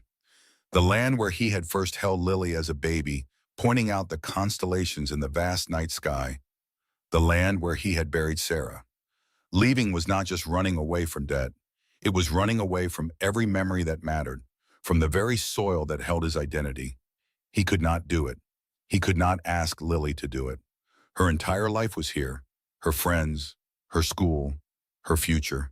He had already failed to give her a life without struggle. He would not be the one who ripped her from the only home she had ever known. So he was trapped. The thought was a cold, hard knot in his stomach. Trapped between a promise to his daughter and a betrayal of a stranger. Croft had known it. The man's smug, triumphant smile as he slid the address across the polished desk flashed in Jake's mind. Croft had not just offered him a deal. He had offered him a perfectly constructed cage, and Jake had walked right into it, key in hand. The rage that had been simmering beneath the shame began to boil. It was a useless, impotent anger that had nowhere to go. Hating Silas Croft would not solve this. He tried to imagine the conversation. He would walk up that neat stone path, knock on that clean white door, and then what? He would have to look Eleanor Vance in the eye. He had seen her once from a distance walking past the diner. She carried herself with a purpose that he had once possessed, a certainty he had long since lost. How could he possibly stand before that and speak the words Croft had put in his mouth? "Hello, Ms. Vance. My name is Jacob Miller. I am a desperate man on the verge of losing everything. And a powerful man who you are currently trying to stop has offered me a solution. He will save my farm and my daughter's future. All I have to do is ruin you. All I have to do is marry you so the whole town sees their brave leader tying herself to a bankrupt farmer. It will make you look foolish or compromised or both. Your credibility will be shattered. Your fight will be over, and I will get to keep my home." His throat closed up just thinking it. The words were poison. He could feel them coating his tongue. There was no way to say it that did not make him sound like a monster. There was no gentle way to announce the demolition of a person's life. He leaned his forehead against the cold glass of the driver's side window. The cool surface did nothing to quiet the fire in his head. He was a farmer. His hands were meant for fixing engines, mending fences, and working the soil. They were not made for this kind of destruction. A light went on in an upstairs window of the house. A silhouette moved behind the curtain, graceful and unhurried. It was her, Eleanor Vance, getting ready for bed, or perhaps reading a book, living her life completely unaware that a man was sitting in the darkness, wrestling with the decision to bring it all crashing down. Seeing her, even as a shadow, made it all terrifyingly real. She was not an idea. She was not a name on a piece of paper. She was a person in that house, breathing the same night air, a person whose reputation he was about to sacrifice for his own survival. And yet, what was the alternative? To go home and tell Lily that he had failed? To watch her pack her belongings into boxes while strangers appraised the furniture? To stand by and watch the farm, his life's work, be auctioned off to the highest bidder, who would almost certainly be one of Croft's associates? The pain of that vision was sharper, more immediate than the shame he felt now. It was the pain of a future he could not bear to live. He straightened up, his resolve hardening not into courage, but into grim resignation. There was no good choice here. There was only the path that led to Lily's safety. He had made his promise to her. He would do whatever it took. And this horrible soul-crushing act, was what it took. The time for deliberation was over. The hour he had spent hiding in the dark had changed nothing. The debt remained. The threat remained. The choice remained. He took a deep, shuddering breath and opened the truck door.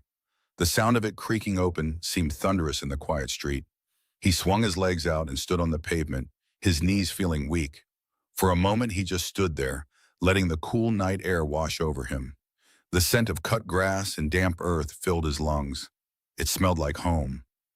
He closed the door as softly as he could and began the walk. Each step on the cracked sidewalk felt unnaturally loud. His work boots, usually so familiar, felt like lead weights. He passed the neighbor's house, its windows dark, and then he was at the edge of her property. The stone path leading to her front door seemed to stretch for a mile. He could feel the small, folded paper in his pocket, a constant reminder of the dirty bargain he had made. With every step, he felt a piece of himself chipping away, falling to the ground to be left behind. He walked past the rose trellis, the dark flowers like silent, disapproving witnesses. He stepped onto the porch, the old wood groaning faintly under his weight. He was here. There was no more hiding, no more delaying. He stood before the front door, a simple white door with a small, polished brass knocker in the shape of a lion's head. It looked proud, defiant. Everything he was not. He looked back toward the street, at the dark, hulking shape of his truck parked in the shadows. It offered no escape. His gaze drifted up to the upstairs window, where the light still burned. Behind that curtain was a life, a good life by all accounts, a life he was about to irrevocably alter. He thought of Lily, asleep in her bed, trusting him completely. He thought of Croft, waiting for the news of his victory. The two images warred in his mind, tearing him apart. He raised a trembling hand. It hovered in the air for a long moment, a few inches from the door, shaking with a tremor that started deep in his soul. He took one last ragged breath, the air catching in his throat like a sob. Then he forced his knuckles forward. He knocked 3 times. The sound was hard, percussive, and shockingly loud in the quiet evening, echoing back at him from the silent houses on the street. It was the sound of a choice being made, the sound of a line being crossed. And it could not be undone. The echoes of his own knuckles against the wood seemed to hang in the cold night air, a sound both final and terrifying. For a long moment there was only silence from within the house. Jake's breath plumed in front of his face, a ghost of the life still inside him. He almost turned, almost fled back to the safety of his truck, back to the familiar darkness of his own failure. But then he heard it, the soft, metallic click of a deadbolt being drawn back. The door opened, not wide, but just enough for a woman to peer out. A sliver of warm yellow light cut across the porch, falling on Jake's worn boots and the frayed cuffs of his jacket. Eleanor Vance stood there, a book held in one hand with her finger marking the page. Her hair was loosely tied back, and a few stray strands framed a face that was tired but sharp with intelligence. Her eyes, curious at first, scanned his face. They were the eyes of a teacher, accustomed to assessing a situation quickly. And then he saw the shift. The initial polite curiosity hardened into something else. Caution. A faint line appeared between her brows as recognition dawned. She didn't know him well, but in a town this small, everyone knew everyone. Jacob Miller, the farmer whose land bordered the woods Croft was so desperate to acquire. The man whose wife had passed a few years back. A quiet man seen at the general store, his shoulders always seeming to carry a little too much weight. "Mr. Miller?" Her voice was calm, but the warmth had left it. It was the voice of a person who had learned to be wary of unexpected visitors after dark. Jake's own voice felt like a stranger in his throat, a dry rasp of sound. He had rehearsed a dozen opening lines on the drive over, but they all vanished in the face of her steady, questioning gaze. "Miss Vance?" he managed, the name feeling foreign and formal on his tongue. He cleared his throat, the sound rough and loud. "I apologize for the late hour. I wouldn't be here if it wasn't important." She didn't move. She didn't invite him in. Her hand rested on the edge of the door, ready to close it. Important how? He swallowed, the shame of physical, burning thing climbing up his chest. He had to say the name. It was the key, the only word that could possibly get him past this threshold. "It's about Silas Croft." The name landed between them like a stone dropped into a quiet pond. Eleanor's expression tightened instantly. The caution in her eyes sharpened into deep suspicion. Her grip on the door became visibly firmer. For a second, Jake was certain she would slam it shut, leaving him alone on the porch with his disgrace. He saw her mind working, connecting the dots. A desperate farmer, a ruthless predator. And now the farmer was on her doorstep, speaking the predator's name. But she didn't close the door. Instead, she studied his face, her gaze moving from his haunted eyes to his trembling hands, which he had clenched into fists at his sides. She saw more than just a messenger from the enemy. She saw a man in profound distress. The rigid set of his shoulders, the exhaustion etched around his mouth, the sheer, raw panic barely contained behind his blue eyes. It was a look she had seen before in parents worried about their children, in neighbors who had lost their jobs. It was the look of someone at the very end of their rope. After a silence that stretched for an eternity, she let out a slow breath and stepped back, pulling the door open wider. "Come in, Mr. Miller," she said, her tone guarded but no longer entirely cold. "It's too cold to talk out here." He felt a wave of dizzying relief so potent it almost buckled his knees. He stepped across the threshold, bringing the scent of cold earth and his own quiet desperation into her home. The house smelled of paper, old books, and the faint, comforting aroma of brewed tea. It was a simple, clean space. But as she led him from the small entryway into the living room, his breath caught in his chest. It was not a living room. It was a command center, a war room. The coffee table was completely buried under a sprawling county map, held down at the corners by thick binders and stacks of paper. Red and blue lines were drawn across it, intersecting at various properties. Dozens of small, colored pins were pushed into the paper, clustered around the area marked as the old Blackwood Forest. The land Croft wanted, the land that bordered his own. On the floor, more documents were laid out in neat piles. Legal briefs, geological surveys, letters from state representatives. A whiteboard leaned against one wall, covered in a complex web of names and arrows, with Silas Croft's name circled in the center like a spider. Jake stopped in the middle of the room, feeling like a clumsy giant in a workshop of immense precision and care. This was her life's work. Not just a hobby, not just a town council squabble. This was a righteous, organized, and relentless fight against the very man who now held Jake's life in his hands. He saw a photograph on the mantelpiece, a group of smiling teenagers, her students, holding a banner that read, "Save Our Town." Beside it was another picture of Eleanor with an older couple who Jake recognized as her parents, both gone for years now.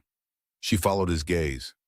"Would you like some tea?" she asked, her voice softer now, an attempt to cut through the thick, awkward tension. "No, thank you," he mumbled, unable to look away from the map. He saw it then, a small section of the map outlined in a wavering red circle. The Miller farmstead, his land, his home. She had been studying it. She had been trying to understand his part in Croft's larger scheme. To her, he was a piece of the puzzle, another potential casualty in this war. And here he was, sent to be the instrument of her defeat. She gestured toward an old armchair, its fabric worn but clean. "Please sit." He moved slowly, mechanically, and sat on the edge of the chair. It felt wrong to be here, to bring his corruption into this sanctuary of integrity. He felt the coarse fabric of his work jacket, smelled the faint scent of hay and soil that clung to him, and felt profoundly out of place. He was a man of the earth, of seasons and struggle. This room was a place of logic, of facts and laws, and a battle fought with paper and ink. Eleanor remained standing for a moment, watching him. She folded her arms, a gesture that was both defensive and patient. "You said you wanted to talk about Silas Croft," she prompted gently. "I'm listening." Jake's eyes darted around the room again, from the stacks of research to the determined handwriting on the whiteboard. Every single object was a testament to her character. Every document represented hours of work. Every pin on the map represented a piece of the community she was fighting to protect. He saw the sheer scale of her commitment, the lonely and tireless effort it must have taken to build this fortress of information against a man as powerful as Croft. And he was supposed to tell this woman that the only way to save his own small corner of the world was to help Croft burn hers to the ground. He was supposed to look her in the eye and deliver a proposition so vile, so monstrously cruel, that it would shatter her reputation and undo everything she had worked for. The words were in his head, a script written by Croft, polished with menace and manipulation. "Marry me. Destroy your good name. Become the wife of a bankrupt farmer. Silence yourself forever." He opened his mouth. The air in the room felt thick, heavy, impossible to breathe. He looked at her face. Her expression was expectant, waiting. She had shown him a small measure of trust by letting him in, and he was about to repay it with the most profound betrayal imaginable. The lie felt like broken glass in his throat. He saw his daughter Lily's face in his mind, her hopeful smile. Then he saw the foreclosure notice on his kitchen table. The two images warred within him, a silent, tearing conflict that left him paralyzed. "Mr. Miller?" Eleanor said again, her voice laced with a growing concern. "Are you all right?" He looked at the evidence of her honor spread all around him. He saw the red circle around his farm on her map. He saw the strength and dignity in her posture. He was a cornered animal, and he had come here to bite the one person who stood between the wolf and the rest of the flock. Surrounded by the proof of her goodness, faced with the clear, steady gaze of the woman he was meant to ruin, Jake Miller found that he could not speak. The vile proposition died on his lips, a poison he could not bring himself to administer. The silence in Eleanor Vance's living room was heavier than stone. On a large map pinned to a corkboard, red ink circled Jake's land, his home. The sight made the words he came to say lodge in his throat. He stared at his calloused hands, the hands of a farmer who built things, now about to tear a life down. He could not look at her. Eleanor waited by the fireplace, her quiet patience a strange torture that gave him no anger to push against, only his own shame. He finally lifted his head. "Miss Vance," he began, his voice a dry rasp. "I'm not here for the reason you think." Her expression was unreadable. "And what reason is that, Mr. Miller?" "To threaten you or bribe you," he swallowed. "I'm not one of his men. I wish I was. That would be cleaner." The pressure of the last few weeks was too much, and the dam inside him cracked. "I'm losing my farm," he said, the words stripped of all pride. "The one my grandfather built. My wife Sarah is buried on a hill overlooking the fields." A single tear escaped, hot and shameful, tracing a path through the grime on his cheek. "After she passed, things got hard. I took out a loan, a big one, from Silas Croft." He said the name like a curse. "I thought I could manage it. I was wrong about everything." He felt her attention shift, becoming deeper and more focused. "He's foreclosing," Jake continued, the confession tumbling out. "His surveyors were on my land a few days ago, hammering stakes into the ground. My daughter saw them. She's 16, and she looks at me, believing I can fix it, when I am the one who broke it all. He risked another look at her. The suspicion was gone, replaced by a deep concentration. I went to him, Jake whispered. I begged him for more time. He just smiled. He told me time was a luxury I couldn't afford. He paused, gathering his courage. But then he said he had another solution. His hands clenched into white-knuckled fists. He knows about your work, the town meetings. He hates that you can't be bought. Eleanor's expression hardened.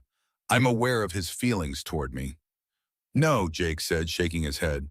He doesn't just want to win. He wants to destroy you, to make an example of you. He took a ragged breath, and he wants to use me to do it. The room was utterly still. Even the clock on the mantelpiece seemed to have stopped ticking.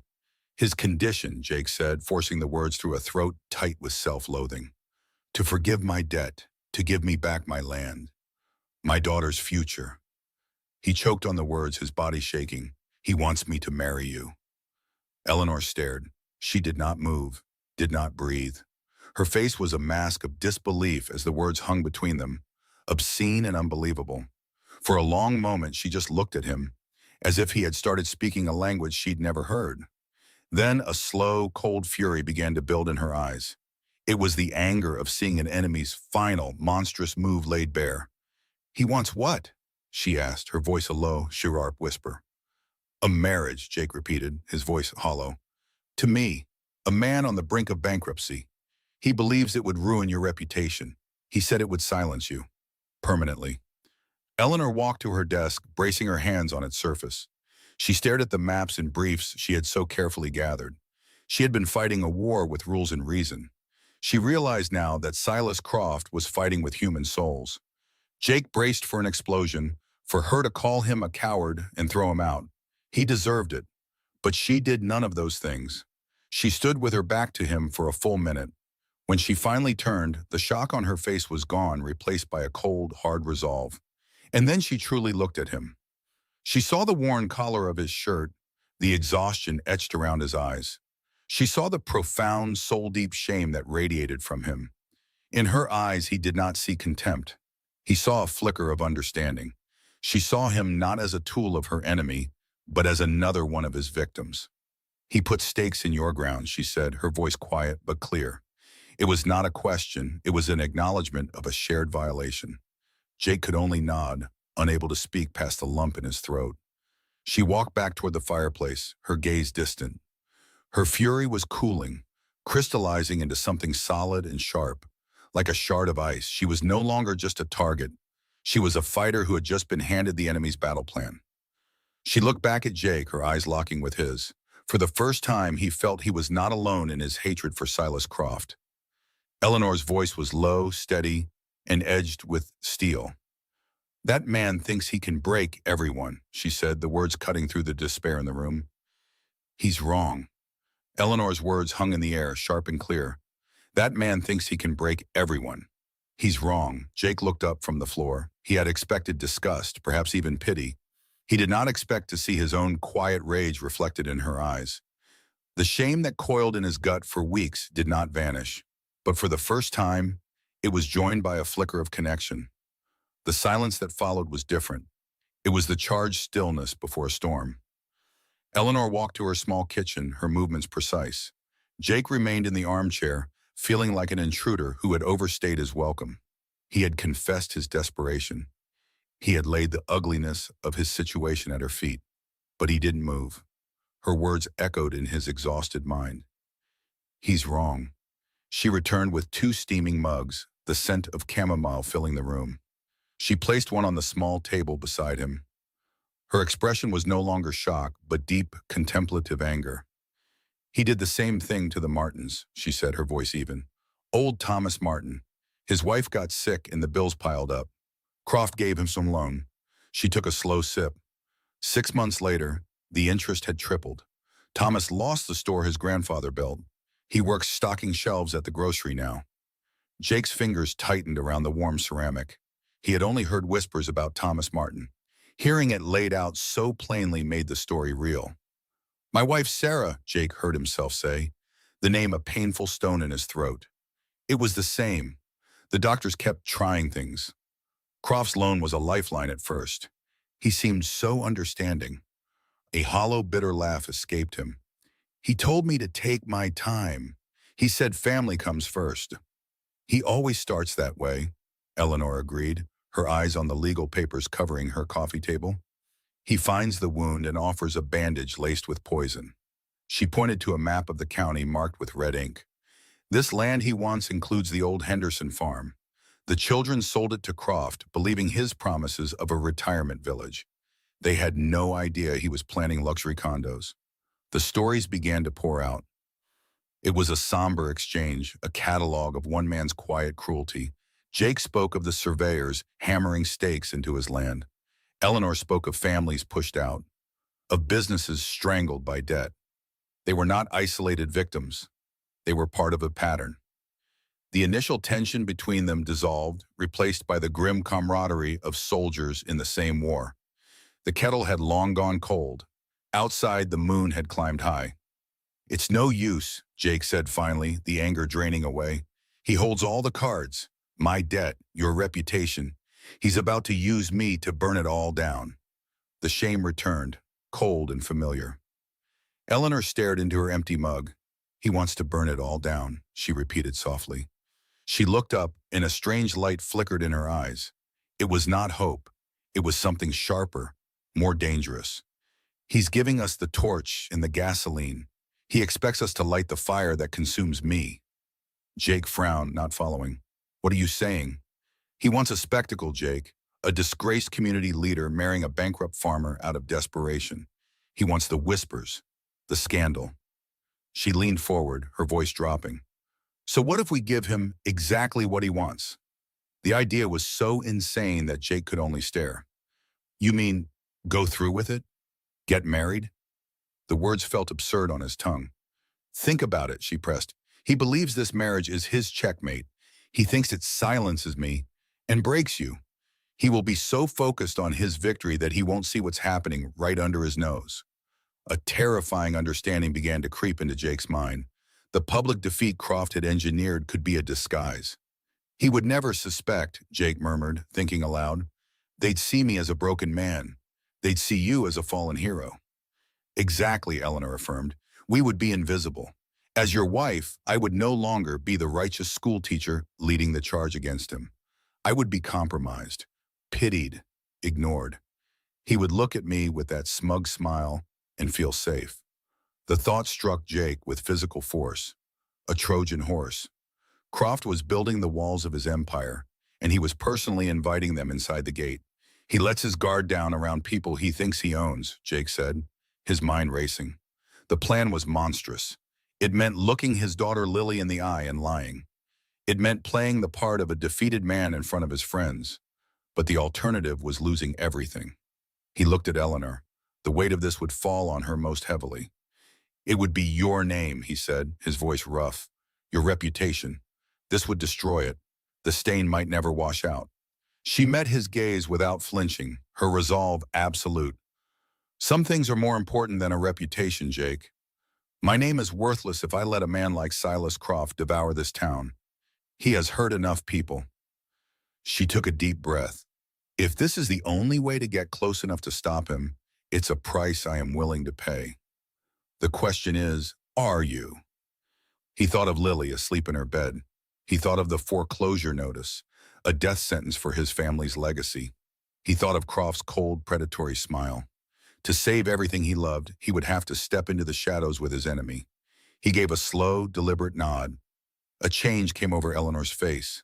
The tension eased, replaced by grim determination. She stood and retrieved a yellow legal pad and a pen. She placed the pad on the table between them. The gesture was so practical, it felt surreal. She looked at him, and for the first time, a small, humorless smile touched her lips. "If we're going to be married, Mr. Miller," she said, her voice clear, "we need a contract." The legal pad lay on the worn oak table between them. Eleanor's silver pen was poised over the paper. The words she had just spoken still hung in the air, unbelievable. A contract for a marriage, for a war. She drew a firm line down the center of the page. On one side, she wrote public. On the other, private. The scratching pen was the only sound. Silas will be watching, she began, her voice low and even. He needs to see me broken. He needs the town to see it. So in public, we are a couple, but... Jake swallowed hard. The idea was grotesque. A couple. Yes, seen at the diner, the general store. He'll expect affection, but not passion. He'll want to see the quiet misery of two people trapped by circumstance. She looked up, her gaze unflinching. I will need to look defeated. You will need to look like a man who has claimed his prize, only to find it hollow. Jake's hands, hidden beneath the table, curled into fists. He had to perform the role of a petty tyrant. It was the very thing he despised. He thought of his daughter Lily, of the surveyor's stakes glinting on his land. He gave a slow, deliberate nod. I understand. In private, Eleanor continued, her pen moving to the other column, we are partners, nothing more. This is a business arrangement, Jacob. She wrote down the words, separate quarters, no personal intimacy. The terms looked clinical, like a ceasefire. For a moment, the sheer madness of it washed over Jake. He fixed tractors and prayed for rain. He was not a spy. He was a pawn on her board. Why, he asked, his voice rough. Why do this? You could fight him. Tell the whole town. Eleanor set her pen down, a wave of weariness crossing her face. And who would they believe? A teacher? Or the man who holds half their mortgages? He would twist it. He would ruin us both, just differently. This way, we use his own arrogance against him. She poured 2 mugs of coffee and placed one in front of him. He thinks he's bought your silence and neutered me. He will get careless, cocky. He'll brag to you. To me? Jake asked, confused. He despises me. Exactly, she replied. He doesn't respect you, so he won't fear you. He sees you as furniture. In his world, people like you don't listen. You don't understand. A cold anger, clean and sharp, cut through Jake's exhaustion. He was not furniture. He was the man whose family had worked that land for over 100 years. Croft's blindness to that fact was their advantage. His invisibility had just become his weapon. What are we looking for? His tone had changed. It was no longer the question of a victim. Eleanor walked over to a corkboard. It was a web of connections, newspaper clippings, and property deeds, all tied to Silas Croft. This land deal, she said, tapping a large map that included his farm. It's not just about building luxury homes. The reports are forged. He's using it to wash money. I know it, but I need the final link, the proof. She turned back to him. As my husband, you'll have a reason to be in his orbit. He'll invite you to events, to meetings, to show you off, to show me off. You will be my keeper. And in that room you will listen. You will watch. For names, account numbers, anything. He stared at the board. The fight had suddenly become so much bigger than his own patch of dirt. It was for the whole valley. The shame that had been eating him alive began to recede, replaced by a slow-burning sense of purpose. He was not destroying a good woman's name. He was joining her in a fight she had been waging alone. My daughter, Jake said, the words catching in his throat. Lily, what do we tell her? The strategic hardness left Eleanor's face. We don't lie to her, Jacob. Not about the important things. We tell her a version she can bear. She took a breath. We tell her the farm was in trouble, that I found a way to help, that this is a partnership to protect our homes, a marriage of convenience, not of the heart. She's a smart girl. She'll understand more than you think.